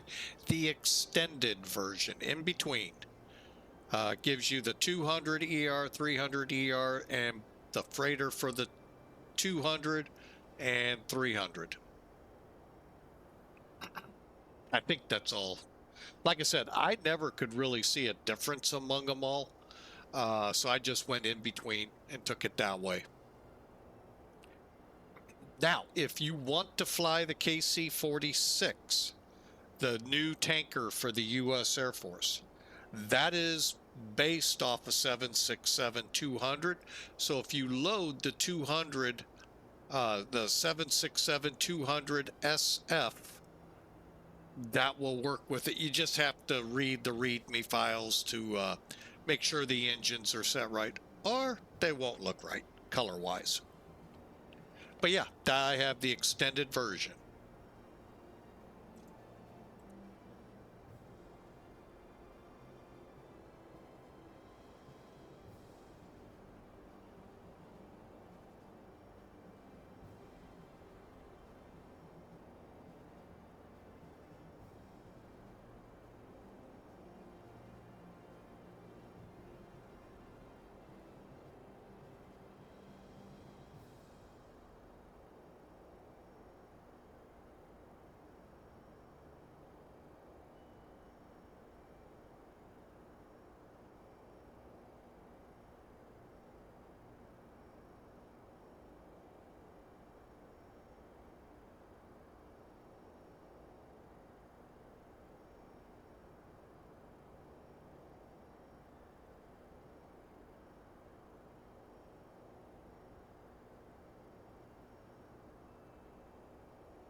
All right, there we go. That ought to help you. That's the one I bought.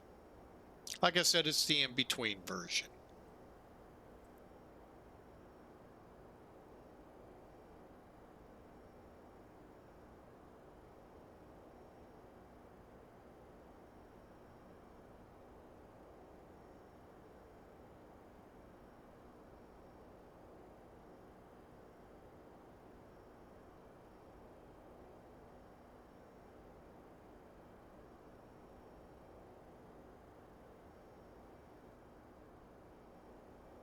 Also, everyone, I'd like to remind you it is September, which Twitch designates as Subtember, for the month of September. Hang on a second.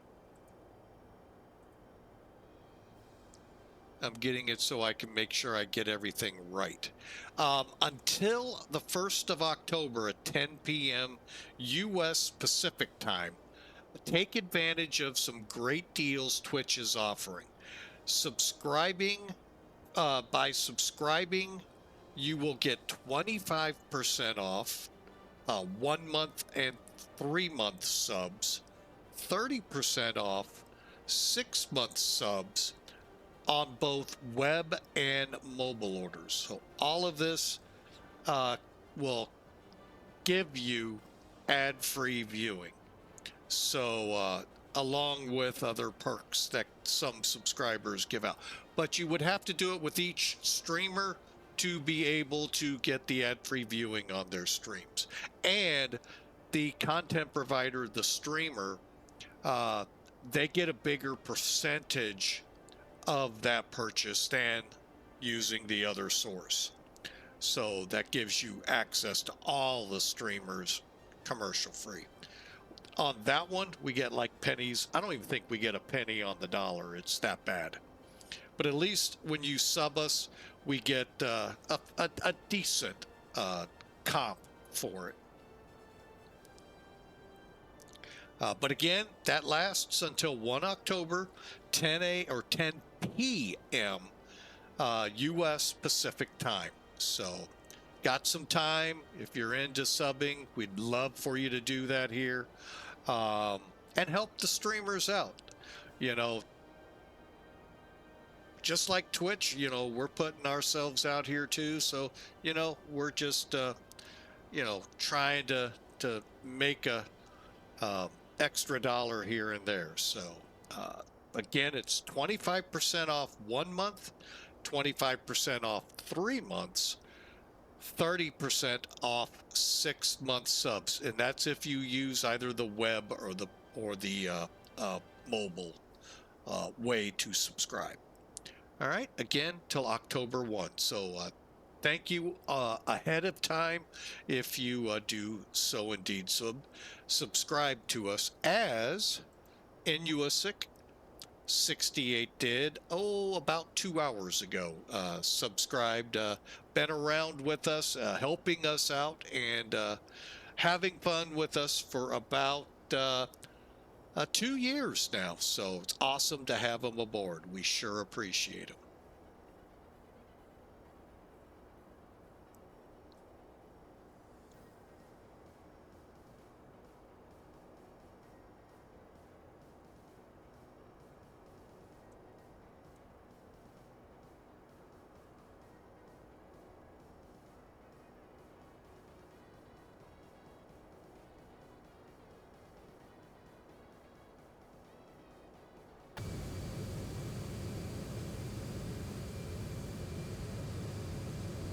And looking up at the clock, we're coming in on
oh, something tells me somebody was trying to figure out what the heck was going on there in the Pensacola, Destin area. Somebody did not know ICAOs, I guess. I don't know. But yeah, interesting.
Well, we're high above Sweet Home, Alabama, headed towards the gateway city of St. Louis. Matt, 1997 Air.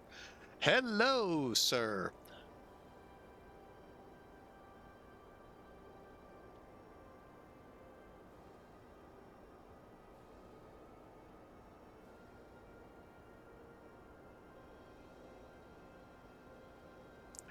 Not the big bird, but it is a big bird. I would, I was half tempted. I really wanted to fly the big bird, the queen of the skies, but this will suffice for now.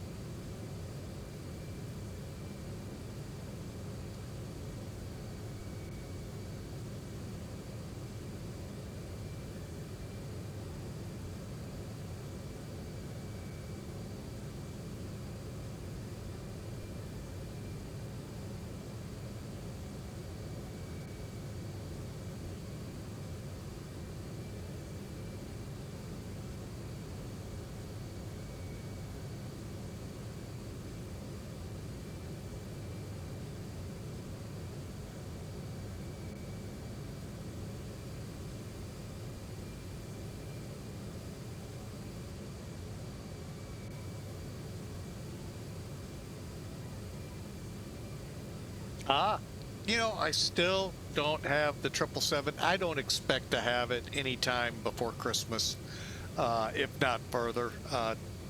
Right now, just kind of in a real big holding pattern, trying still with jobs and all. Working part-time and all is still rough on the family, but hey, it's still work nonetheless. But tried putting my hand out there with a couple more jobs we found, and we'll see how they go.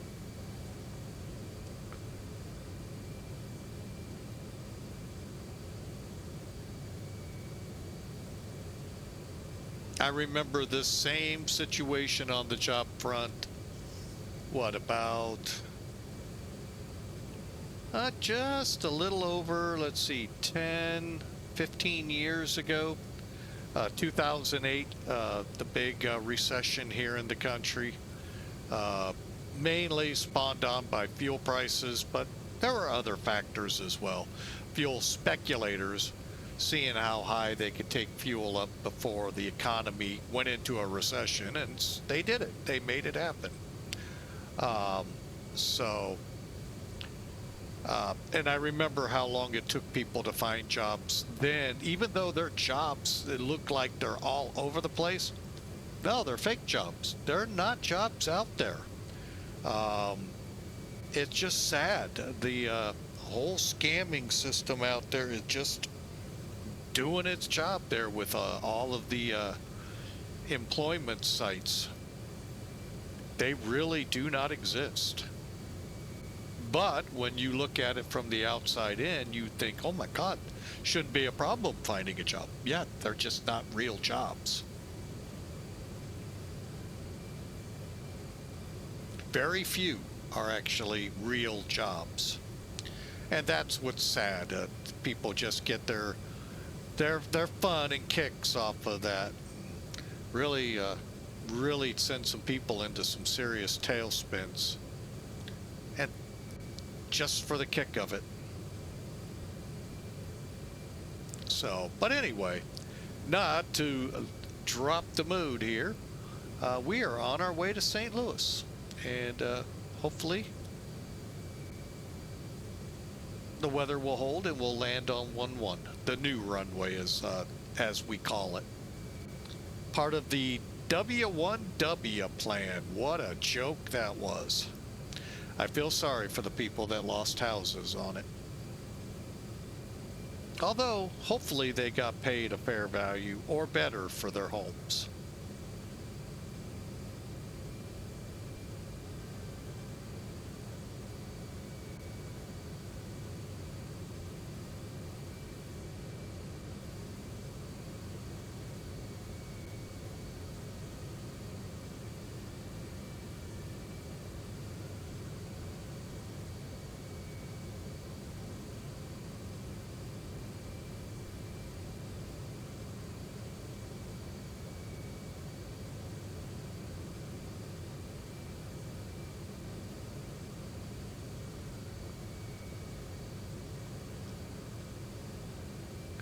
All right.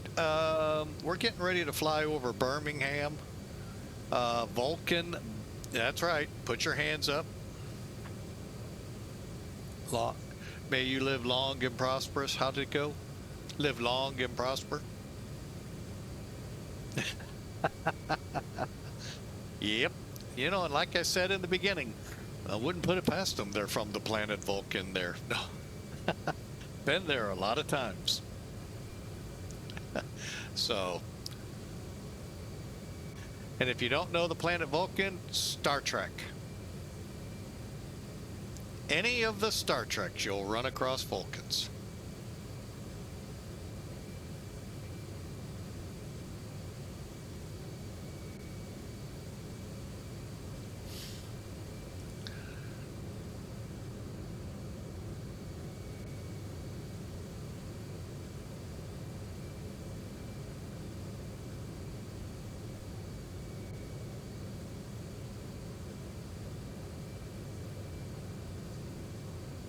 By the way, one thing to be very thankful for today, Monday, September 8th,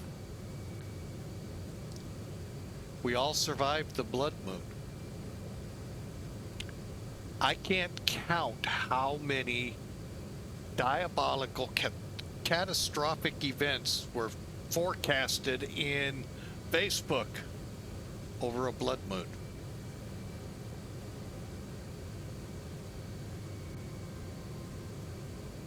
Yep, we're still here, and Jesus is still coming.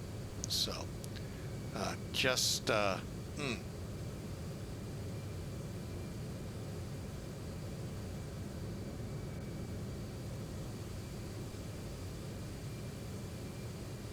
But yep, we survived it.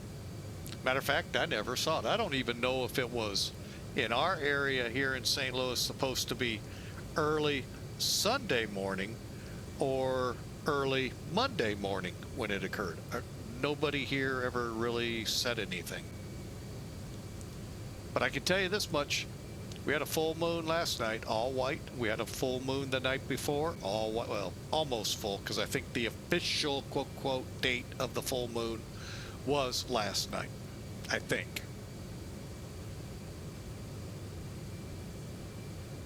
So, but count your blessings. You survived the blood moon. Still have time.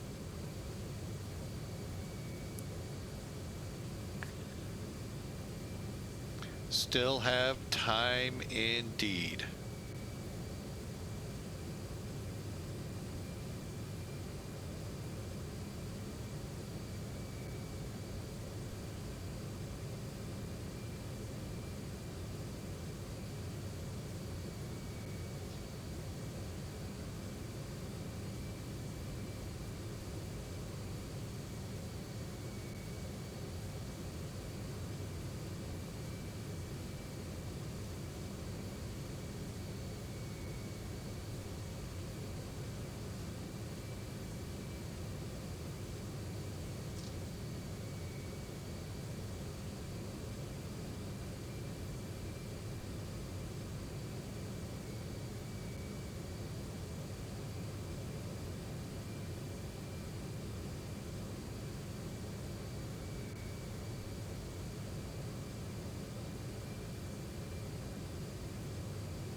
Okay, I just working on getting some more commands over here. Let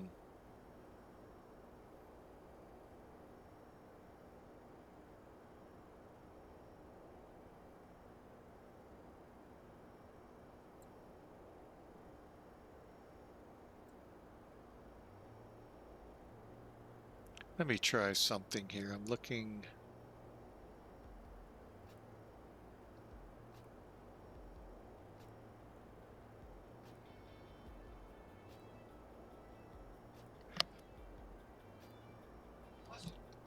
Oh, glad I caught that, because boy, I was about to sneeze on air.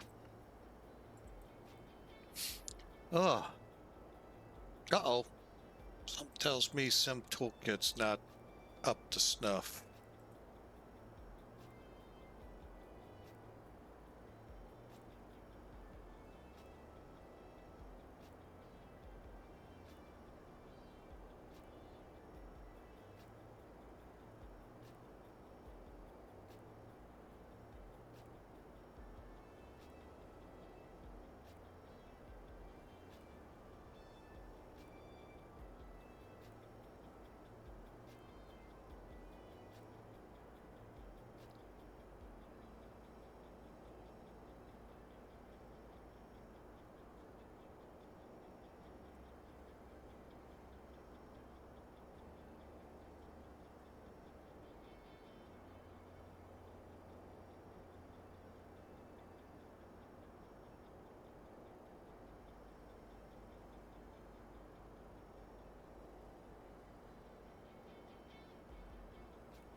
Just waiting for him to want to talk to me.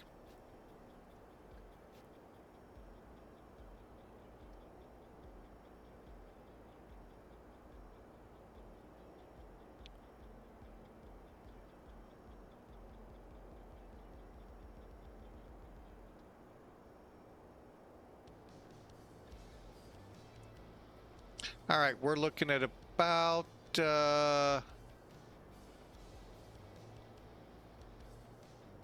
how much further to go? Huh. Oh, there it is. 43 minutes. Ooh, look at that little... Here, let me show you this.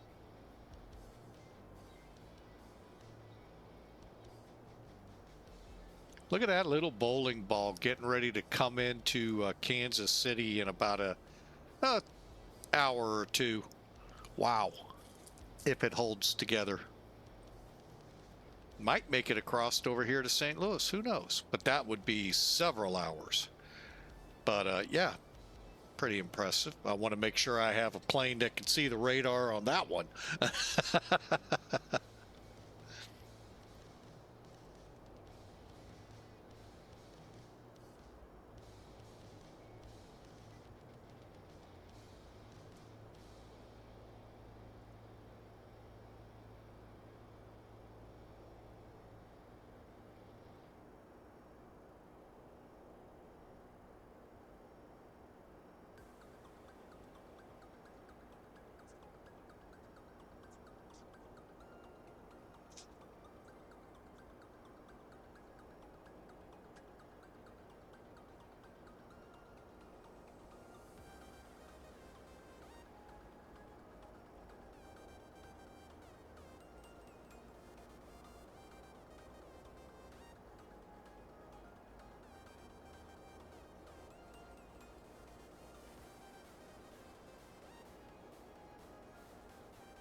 There he is. 132.550. I don't think that's what I put in. Hang on. It is.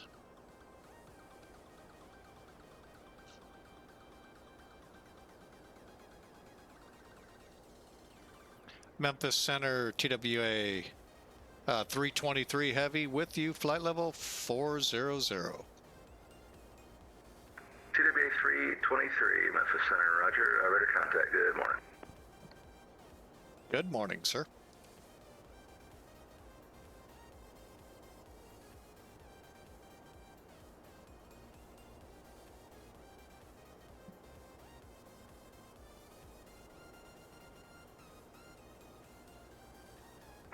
ExitJet 460, climb and maintain, flight level 380.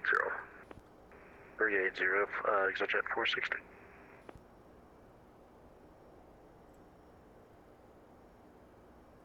All right, we'll put a hold to the music now because we're going to be coming into St. Louis. Matter of fact, before I do that, let's take a look. About 180 miles top of descent, if not sooner. That's Route 2112, you can expect from 836 right.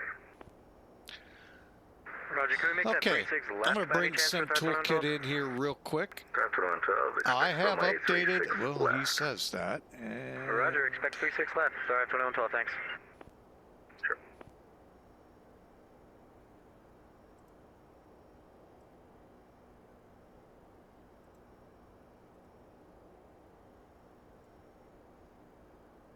yeah, Sim Toolkit is still messing up, so hang on.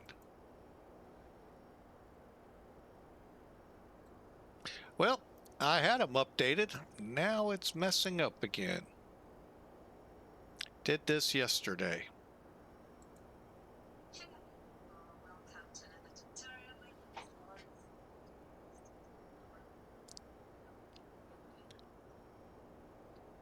All right, folks, we'll get to charts here in just a second.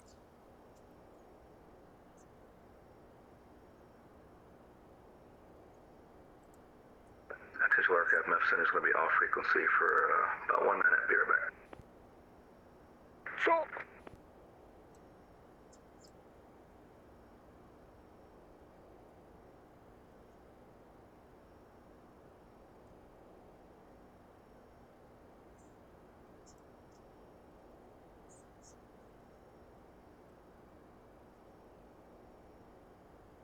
Try it one more time. If it fails, well, it fails.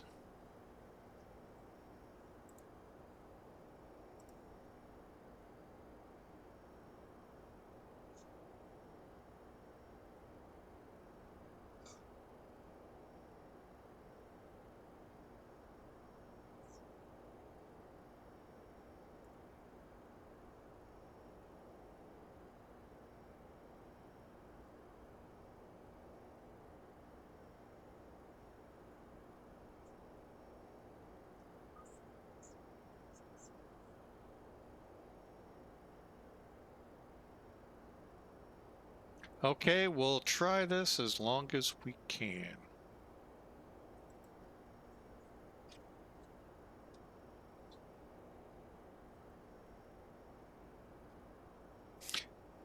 All right, we'll leave everything off over here. It's no big deal.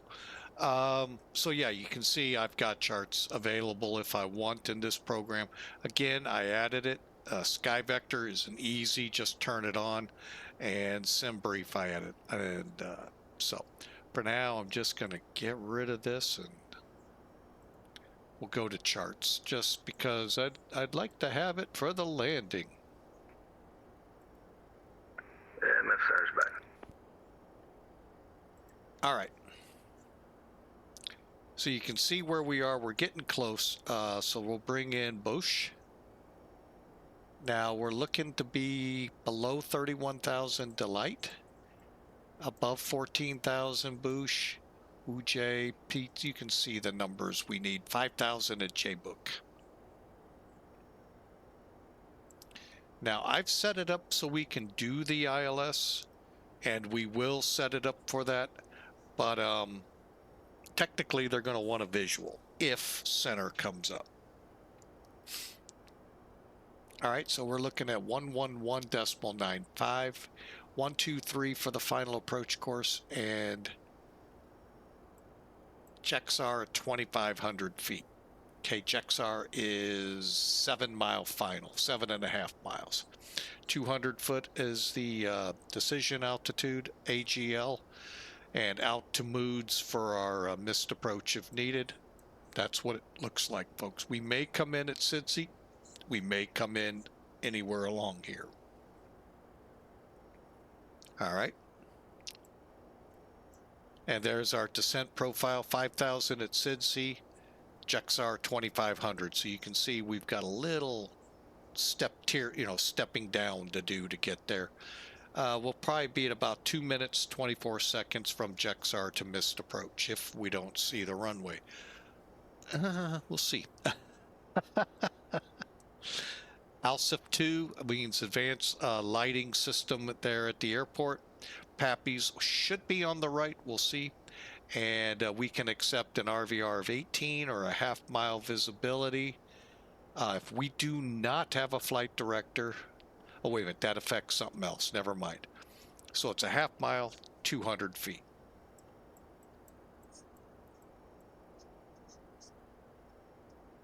And I know we have some instrument training students here, so I'll leave that up a little longer. And then we'll begin setting things up. Jet 460, climb and maintain flight level 400. 400 is Jet 460.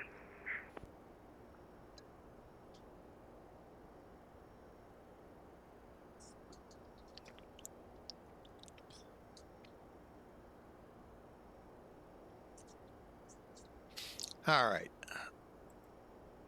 And TWA 323, cross Cape Girardeau and maintain flight level 280.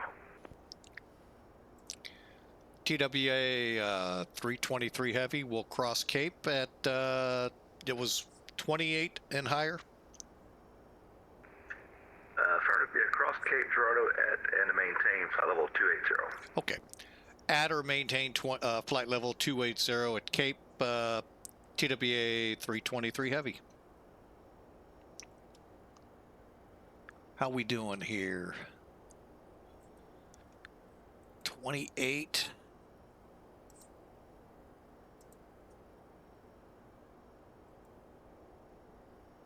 All right, so from 40 minus 28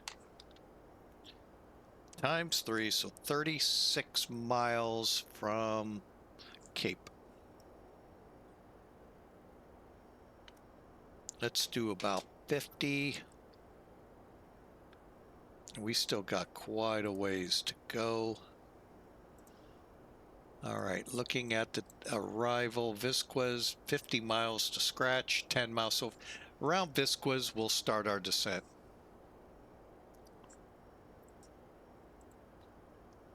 And Center TWA 323, is it okay if we still hang at 40,000? Do you need us to start coming down? Nope, you start down whenever you want to. Okay. Off Cape at 28. Checking with Memphis Center, flight level 370. TWA 323 copies, pilot's discretion to flight level 280. Okay. Another aircraft that called at 370, you were blocked. Say again your call sign. The reason I wanted to verify, I had a center several years ago. It's one that I'm very hesitant to fly online with a lot because of that and many other incidents that have occurred in there. They've had a couple of really good controllers of late, so I kind of, take it with a grain of salt going in there that will be okay. Calling at flight level 370, what was your call sign? They meant for us to, even though they said pilot's discretion, they meant for us to be going down. Blue And Horizon 232. that's not what Memphis pilot Center, discretion Roger, means. So 3757, please. it was horrible that day. 2757. Oh, I'll be right back, folks.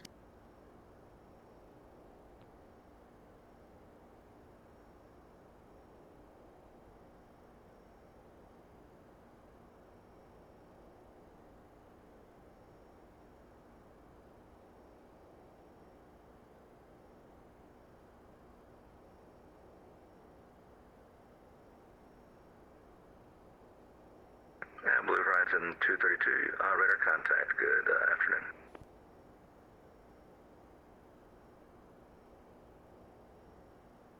Good afternoon. Thank you very much.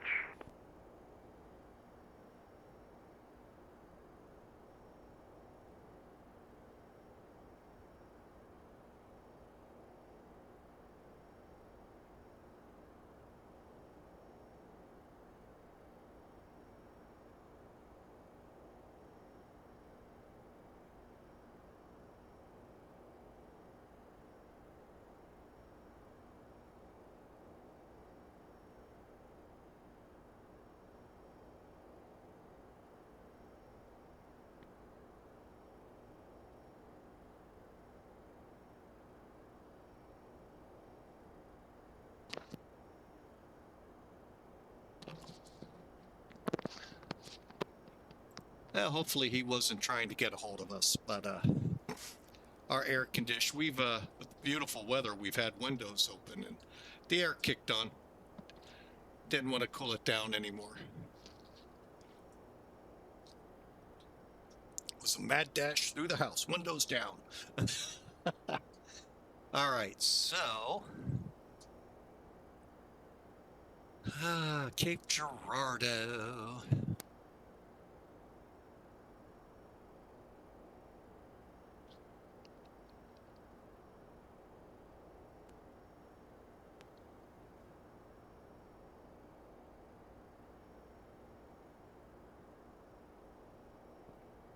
Did they wake up yet? Nope. Oh, that random thing.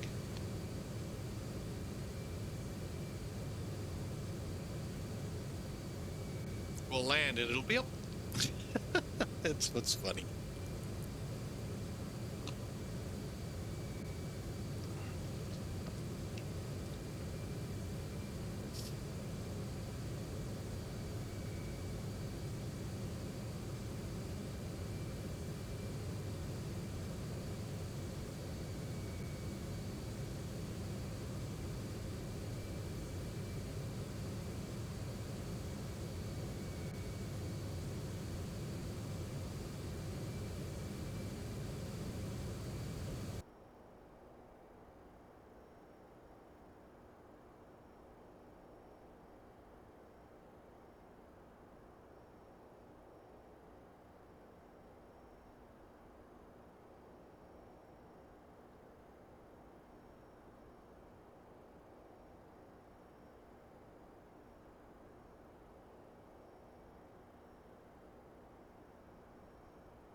All right, I'm going to go ahead now and set up the ILS frequency while we're distance out. 1195. On a heading 1, 2, 3. Buckle my shoe.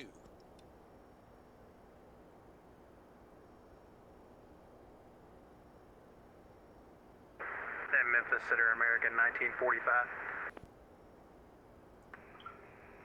American 1945, good. I am a ways out. I filed. I just realized I'm going to have to sneak out of here and get my kiddos before I get to your airspace. So you can cancel that, and if I get back on before I come into your Minnesota airspace, I'll give you a call back. I want to disconnect. Okay, no problem. We'll maybe catch you later. I'm Elsie.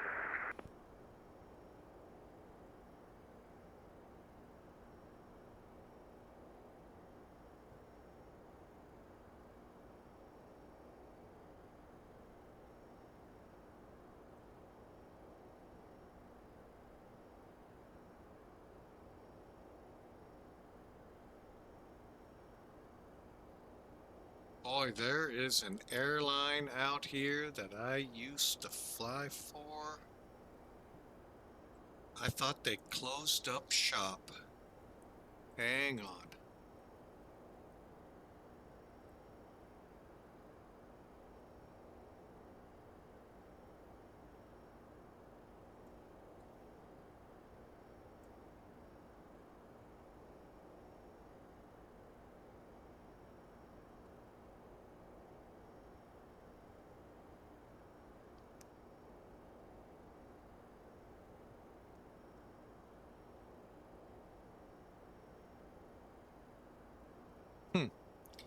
Interesting.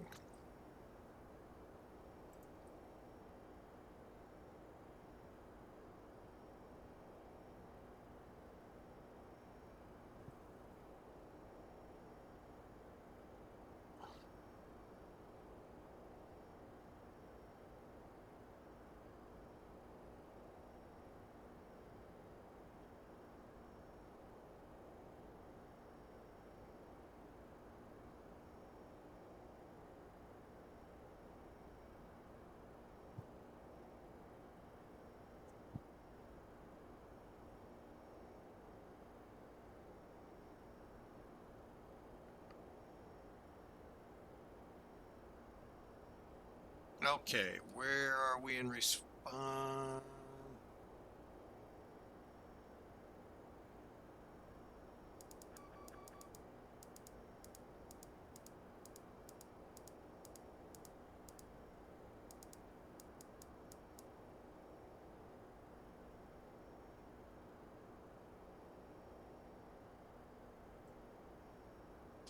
Okay, go to descent, look at your numbers, see how things look, click descend now.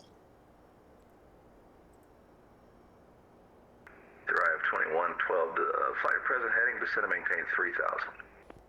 Present heading down to 3000, drive 2112.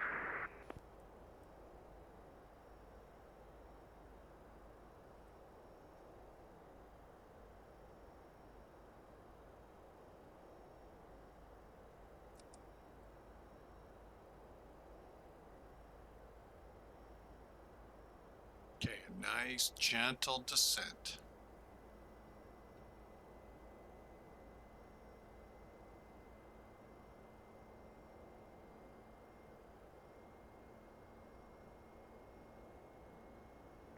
Center exit at 460. Is there any precipitation up ahead?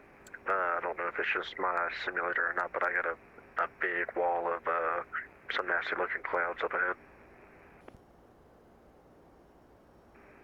No, the only thing I'm showing is it's way west of Tulsa, about 340 miles at your 1 to 2 o'clock. I'm showing some precipitation in that area, but nothing up ahead. Roger, just must be my simulator. Thank you. Yeah, Batesville shows a little green.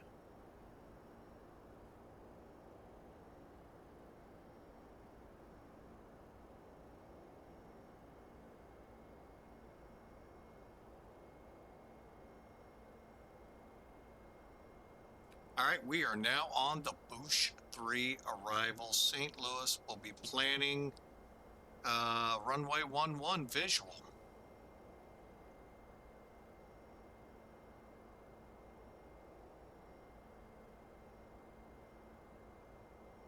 So we're about 60 miles to CGI.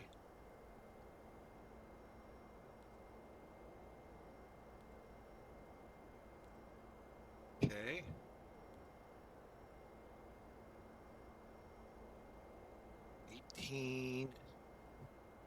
Perfect. All right, we got a ways to go, so I'll set that up real quick.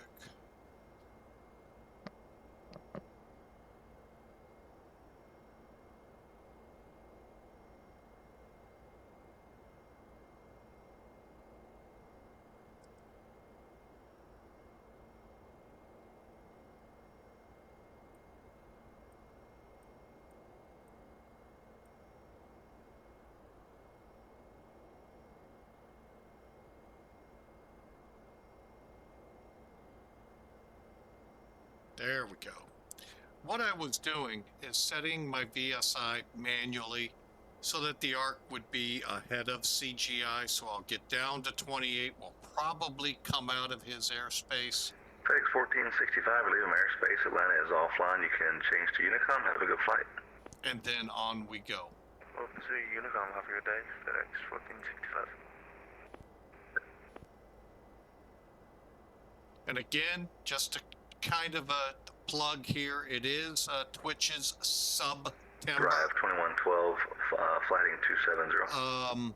What that Flighting means 270, is Flight subs for the month of September are discounted. 1 month subs at 25%, along with 3 month subs. 6 months, if you plan to sub for, 30% on this channel. So we would love your business. Really does help pay some bills here. And on top of it, you'll get ad-free viewing.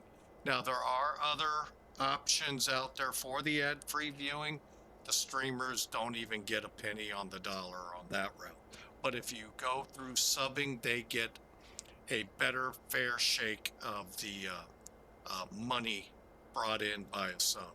So something to consider, and it's available to you until October 1. Go figure. That's September is over. So Drive 2112, fly heading 330, and join the we 36 would left really localizer. appreciate it, and thank Alright, you turn so right in much 330, for those and we'll that join do the sub 36 in left the month of localizer, drive September, 2112. like NUS 668 did earlier today with the resub. That aircraft landed about an hour ago. He said it was pretty choppy in the descent for a 36 right. Copy. And throughout 2112 airport will be about 1 o'clock and 12-13 miles. Report the field in sight. Field in sight, threat 2112. 2112, roger, clear visual approach. Runway 36 left. Cleared visual 36 left, threat 2112. Park in Atlantic. Go to the west FBO for threat 2112. Roger that.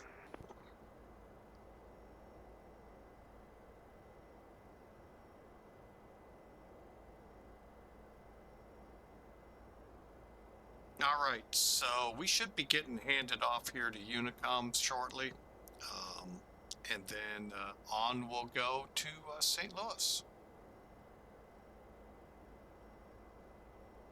Oh, we're actually going to go over CGI. Okay. TGDA 323, about to leave airspace. Kansas City is offline. You can change to Unicom. Have a nice flight.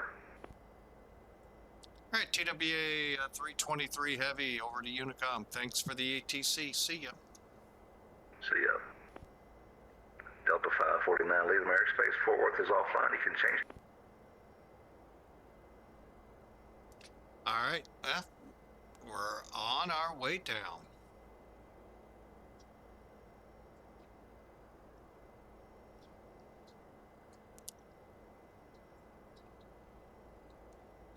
And I'm going to go ahead and set 290.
Well, folks, we are descending, coming up on CGI here in just a bit. That is Cape Girardeau, by the way, VOR. Delight is under 31,000. And Boosh, we just need to be above 14,000. So what I'll do is probably go ahead and start the descent again at CGI and then take it on in.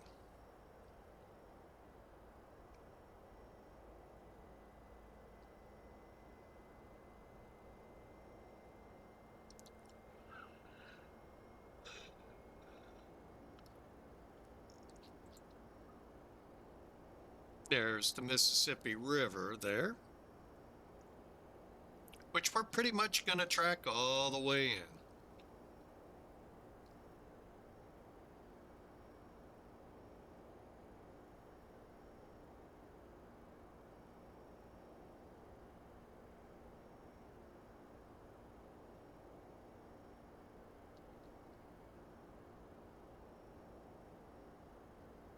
Okay, about 4 miles. We'll start our descent to 14. It sneaks up on me all the time, so I'd rather be proactive and level, and instead of, oh my gosh, we got to fall out of the sky.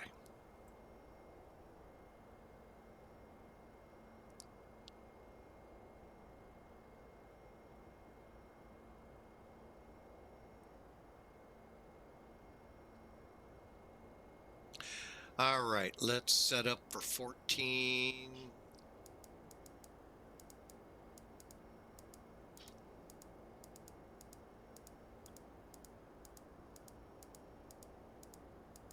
And what I do is the minimums to each of the fixes that you all saw, the constraints. So that way it's a lot easier to get to that final altitude and speed before we turn in on a runway. All right, let's see how that goes. Should take us down to Boosh. If not, we'll take over and set the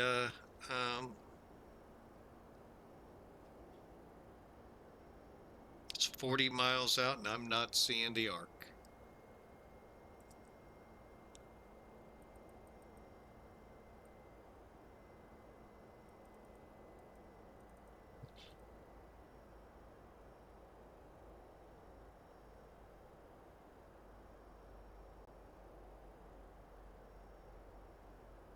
The good thing is we can get all the way to Ujjayi.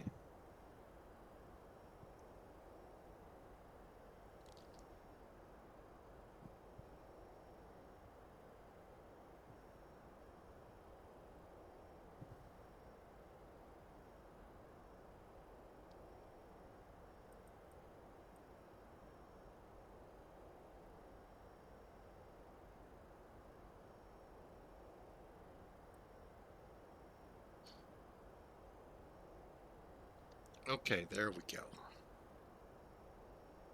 Just kind of watching our speeds.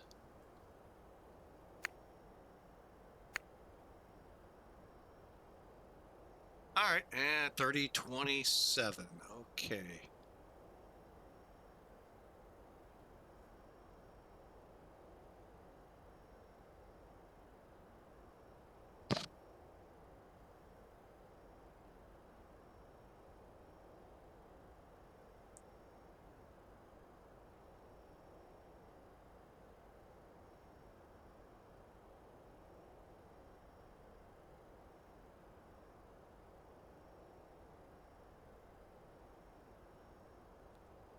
Okay, V card set.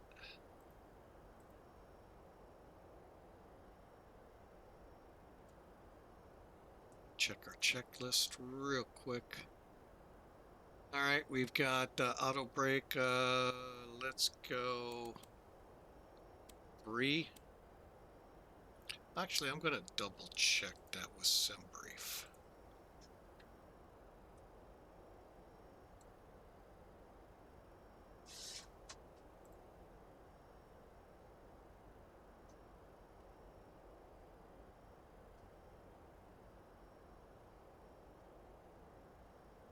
Okay. Well, we'll go with 3. They said 1 and we'll have 900 feet left, which I get what they're doing. I really do. It just gets you closer to the end before you roll off and then have to make the taxi. Charlie 8's where we're planning. Worst case, maybe up to Charlie 12.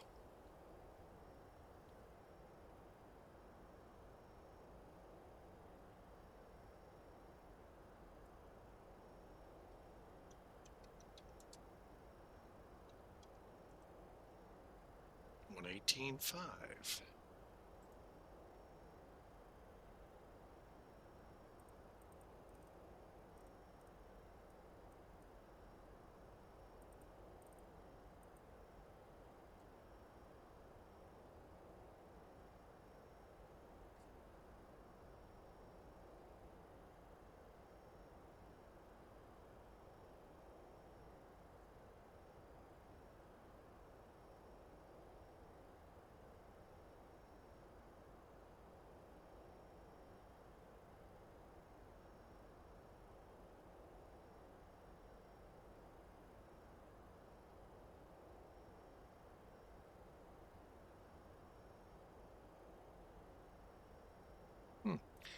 I think that's the Kaskaskia rolling off here. Not certain. Nope, they're not awake yet, but they're about to be.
Flight attendants, prepare for landing.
All right, check-in at 8,000, 7,000, 2 miles later at letter 250. Or 210, sorry, 210. Then rest in peace, RRIPP. Really, rest in peace, peace. Above 5,000 and then 5,000 J-Buck. What a way to name a fix.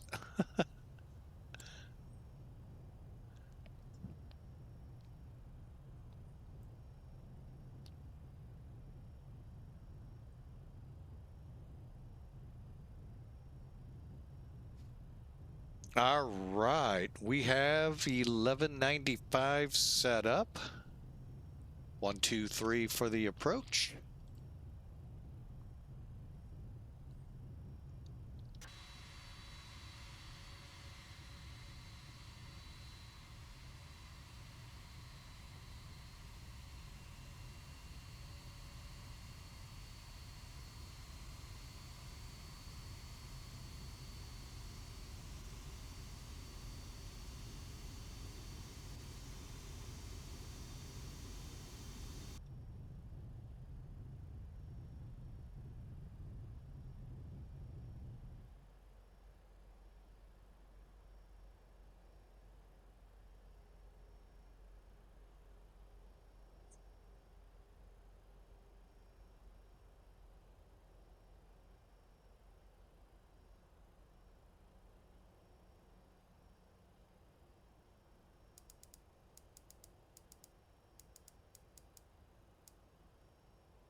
Yeah, it's whitewashed. Now, I don't know.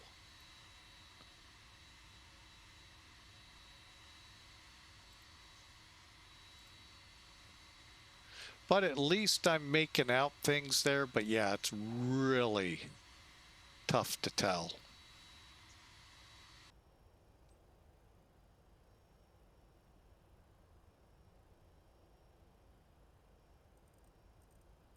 Please check your quarantine scripts folder. And I think that just got quarantined.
All right.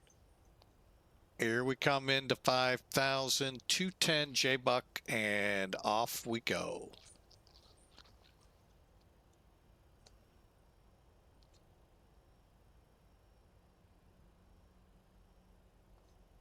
All right, what we'll do is Zovin will turn in. Well, actually, we'll turn in after what's it called? Hiccup. And head for the runway. Roger, down to 3,500.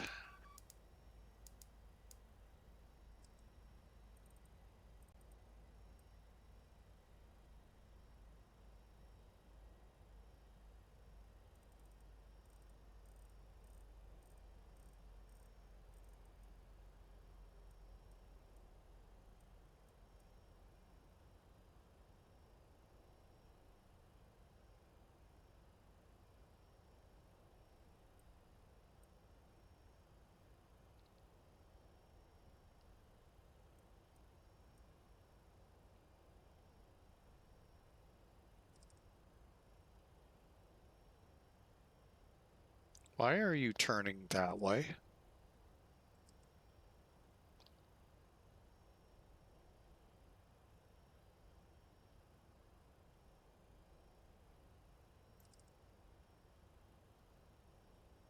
That was really weird. It wanted to go left to go right.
All right, that is obviously the wrong direction to be going.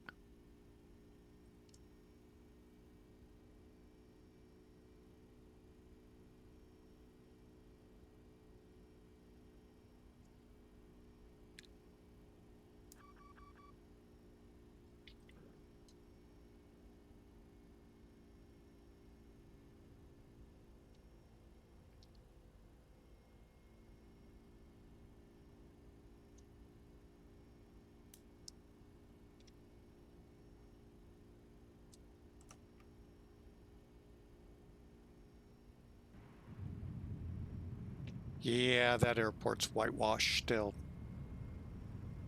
At least I can kind of tell a runway.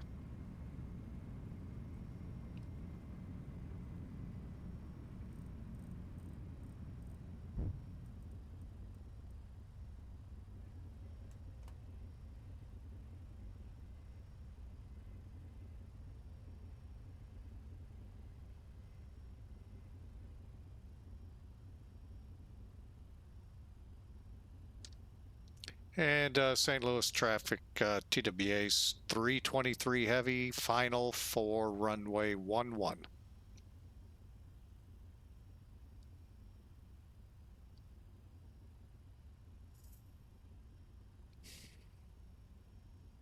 Well, whatever they did, they've included a lot more scenery out here.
Glide slow.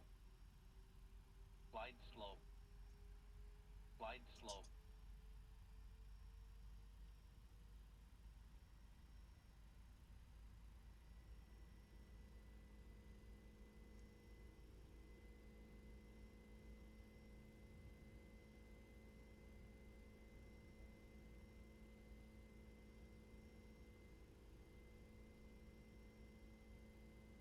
Okay, flaps 33 green. Glide slow. Glide slow. Glide slow. Glide slow.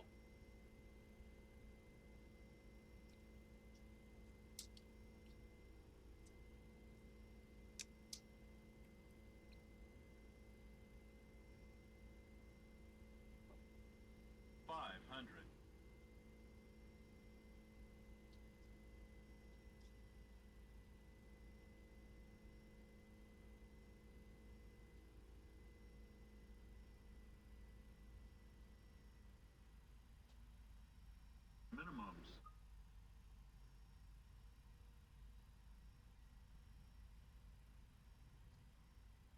100. 50. 40. 30. 20. 10.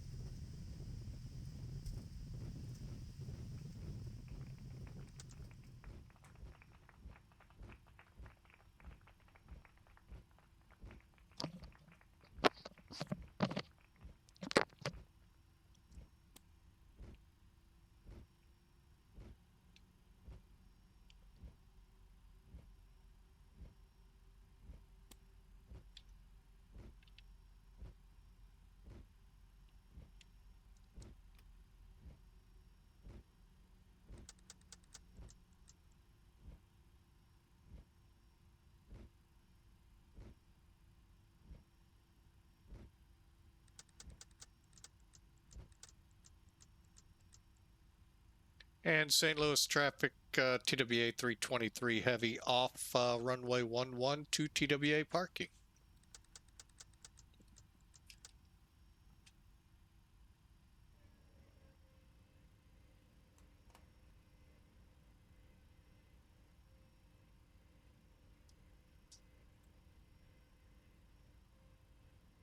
Okay. Auto brake is off. And we'll taxi. Looks like it's going to be Alpha Sierra Delta. Oh, actually, Charlie.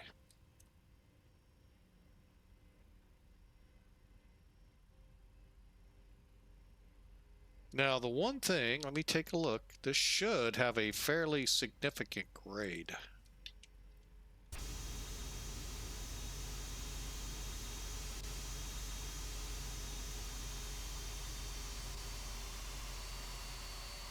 I think it kind of does.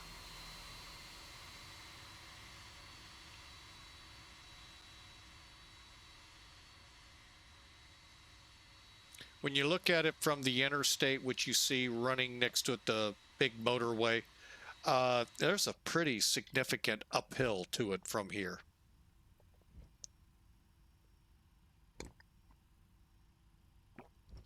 So conversely, down here, there's an update for the 319 beta. Ooh.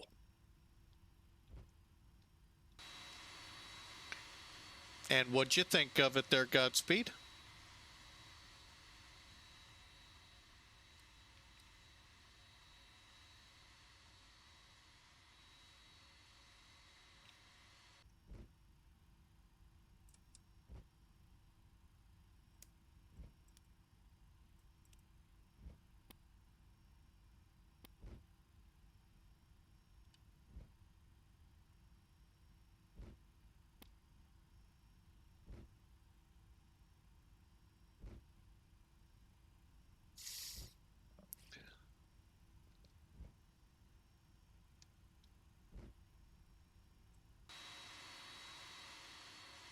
Ah, the right plane for the right airport.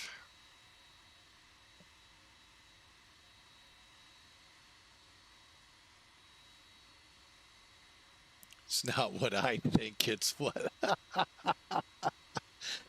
Oh boy.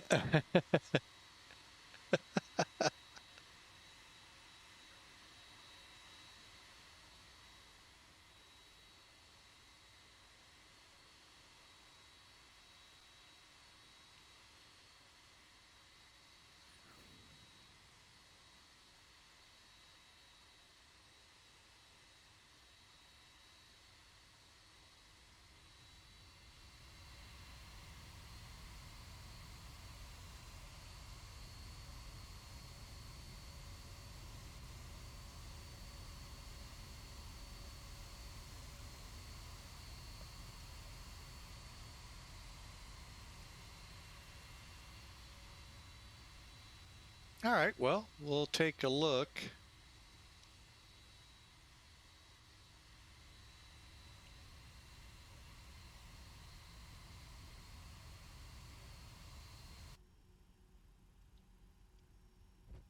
By the way, I think your Hazel thing that you had me try yesterday, I think it's in quarantine again.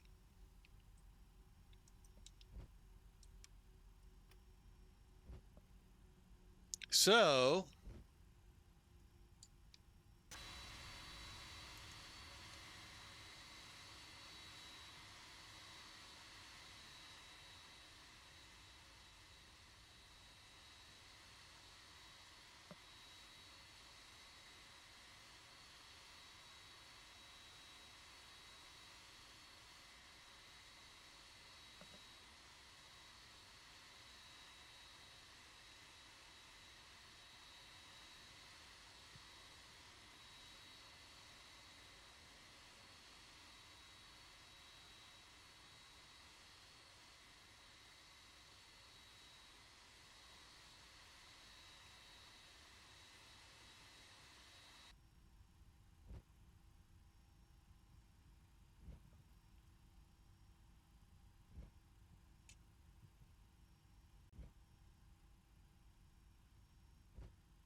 what's that? A quarantine file? Yeah. Actually, I'm curious if it's because I have two files now, one quarantine, one not. I forgot to remove that one. I was gonna say, because I didn't hear that sound when I took off from there.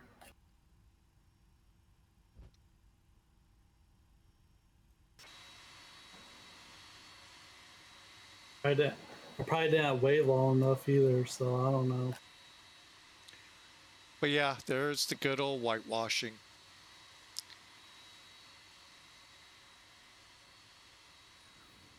Well, then Yeah. they need to update their end. Yeah, I think that's what's got to happen because, I mean, it is great scenery, and that would just put the icing on the cake. I mean, they've already got a lot of icing on the cake. I also can't get Metrolink to show up now, which I did when it worked in X-Plane 11. Now it doesn't. I'm curious to see how this plane looks.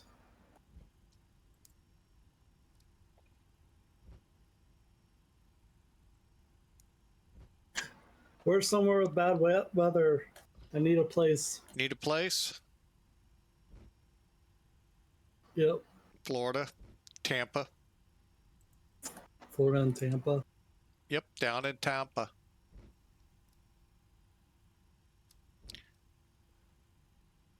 We flew by it on the way out of Miami, so it should be pretty close to Tampa or just north.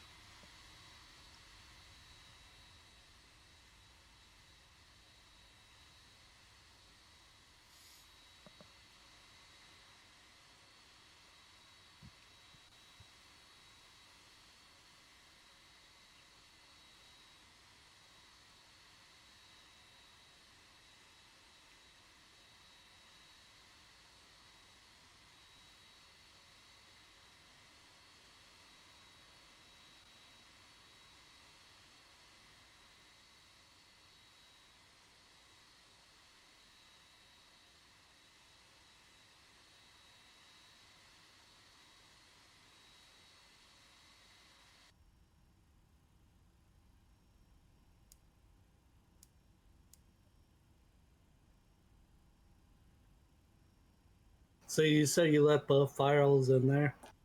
Yeah, I think I did. We'll find out when I get in here.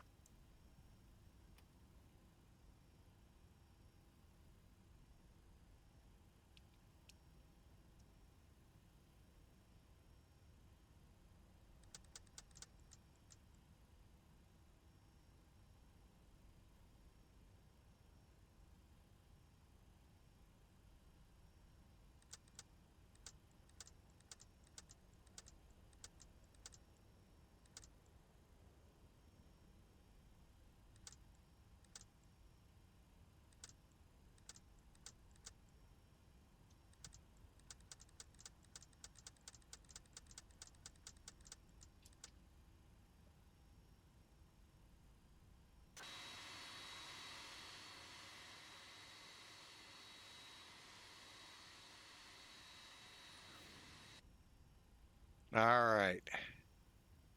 No, I'm holding up trying to update my hard drives because I know that I'm going to reinstall Windows.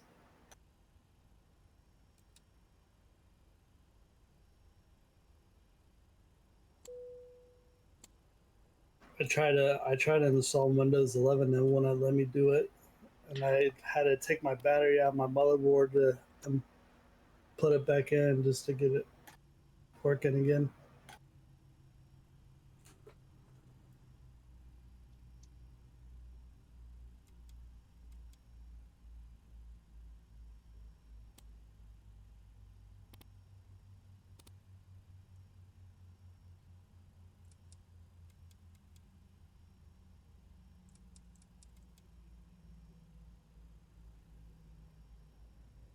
Well, good news is at least one Tullis plane's updated. Yep. Now, let's see here. We got to get a jetway. Actually, let's first get some chocks.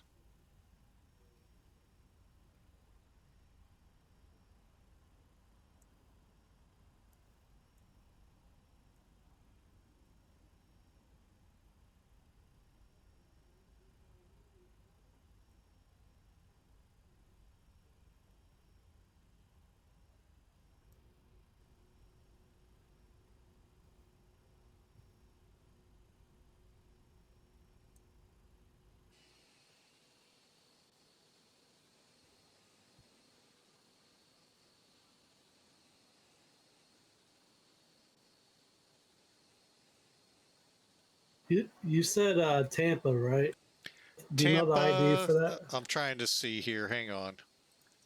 Hang on. Arrival gate there. It looks like in and around the Tampa area, or yeah, Tampa. You North know the of it, ID for what? that? Huh? You TPA. know that TP. Tango Papa Alpha. Wait a minute. Did they raise their window? No, they're still sleeping.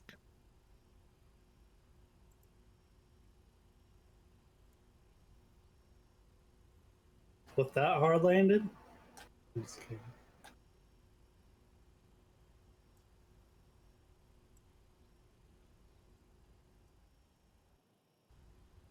I'm pretty sure that was a good landing. All right. And there we go. Everything's at the plane. I think the gates there. Yep, chocks are in. LSU, GPU, ASU are all in. Welcome to St. Louis. I've got screenshots to send to our friends at StarSims. Maybe they can tell me what I need to do besides get rid of it. Only reason I really like this scenery. Hang on, let me swing around. First off, you can see this. If you've ever been to Lambert, St. Louis Airport, this is probably the best I have ever seen it done. Many include the famous terminal here in the middle and all, but they miss out on so many things. And StarSim got it with the old Air National Guard, the old Boeing on the other side, new Boeing right over in that area, and then the cargo and signature over there. I mean, they've really done. Plus, they actually have St. Louis's Metrolink. It will go by. But for some reason, when I brought it over to 12, 11 stopped working, and the Metrolink in 11, and then the Metrolink in 12 never showed up. So I don't know. I'm just trying to see if I see it in the distance. There's a station stop for it here, and one down here in the main terminal. But anyway, welcome to St. Louis. Beautiful. They did a phenomenal job. It's just, I don't know why things aren't clicking for me. Kind of aggravating.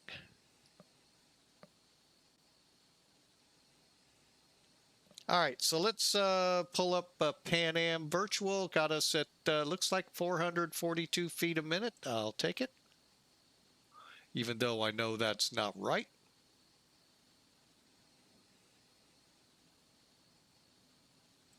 And I just want to check in with them real quick to see how many points I earned.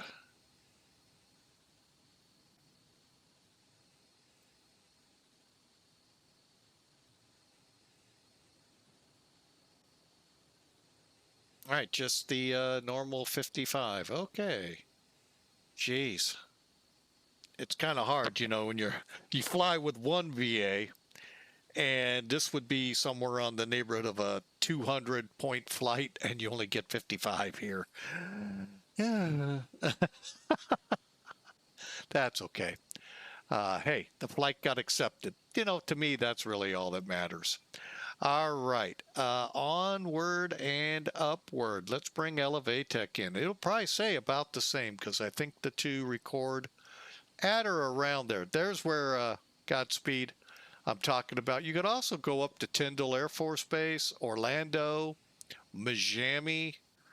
I mean, there's, you know, basically Florida is getting pelted right now. If you're looking at your screen. However, we're up here. Another one would be out here in Topeka. I'm waiting to load in. Okay. Two bounce, 440 and 52. By the No way, lag was on your side today. Huh? Said no internet lag was on your side today. I don't think so. This is an oddity. They rarely land at 2.9 because how long that taxi is. They would prefer them 3.0 left or right. But when you have, you know, IFR pushing low instrument conditions, you got to split them out. And so that would be the only time they do it.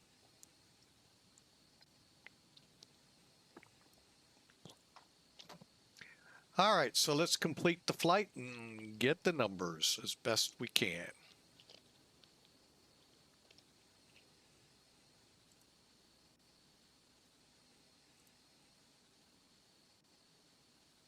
All right, first landing was 440 feet a minute, 123 on the ground speed, 2 knots short, and 2 Gs. Wow, it didn't feel that hard. We'll have to maybe back it up and see.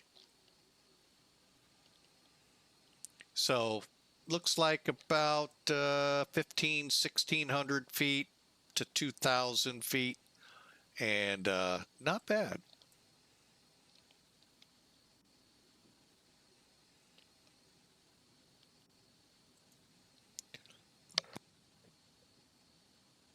All right, let me load in some toolkit.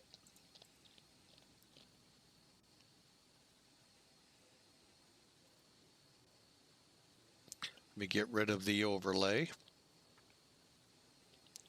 All right, so again, Godspeed, you should be able to see and get a good idea where the weather is. You could go over to Texas too, off of Brownsville. Yeah. But then there's this little bowling ball over Salina, Wichita, to Topeka, Tulsa. That's been there for quite a while, actually. And some out by north of San Francisco. north of Vancouver, so it gives you an idea. All right, let's complete the flight and see what we did on Sim Toolkit.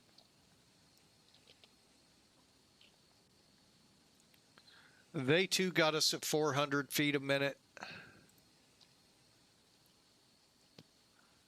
2 Gs, 122 knots. So overall, not a bad flight. Our flight, oh, that's because we reset Sim Toolkit. I was like, an hour flight? What? For 900, man, we were scooting through the sky. 900-mile flight in an hour? What the? All right, so here's your basics. 8 feet, call it 9 feet off the center line, 1,700 feet down the runway. And again, like we know, speed 122, 2.1 Gs at 418 feet a minute. Everything looks right. Actually, I thought my nose was more down. So, yeah, that's, to me, looks pretty good.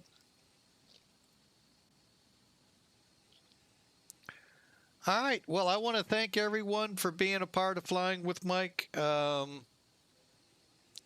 Still haven't seen the Metrolink. It'll be I think it'll be blue.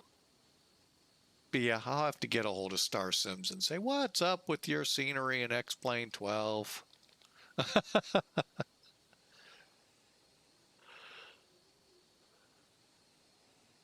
All right. So anyway, thank you all. I'm going to go ahead and sign off. I'm not going to worry about going back and forth. Oh, you can see the city from here. That's cool. So, and let's see. Yeah, let's go ahead and call it. I was thinking about trying for a second flight, but I just really don't think I'm going to have enough real appreciable time to do anything. So, I'm just going to hang on. Let's just do this. And that. And that'll give you a better idea of the airport.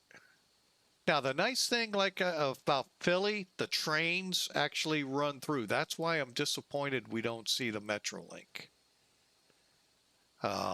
They actually show up over there. Actually, the track doesn't look like it's all the way in either. So, well, maybe something's missing. All right, so you all have a wonderful day. Next scheduled sim is, or stream is Friday, and we got 2 flights planned for you. If you're on Twitch, it's coming up in the chat box here in a minute. We're going to fly from Genova, Italy to Naples, and then try out the new Dubai airport over to Dhahran in Saudi Arabia. Ought to be a fun time. Hope you all can join us then. For now, have a great night. Be safe, and God bless you all. We'll see you then.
Attention all aircraft. St. Louis, Lambert International Information. Bravo, current.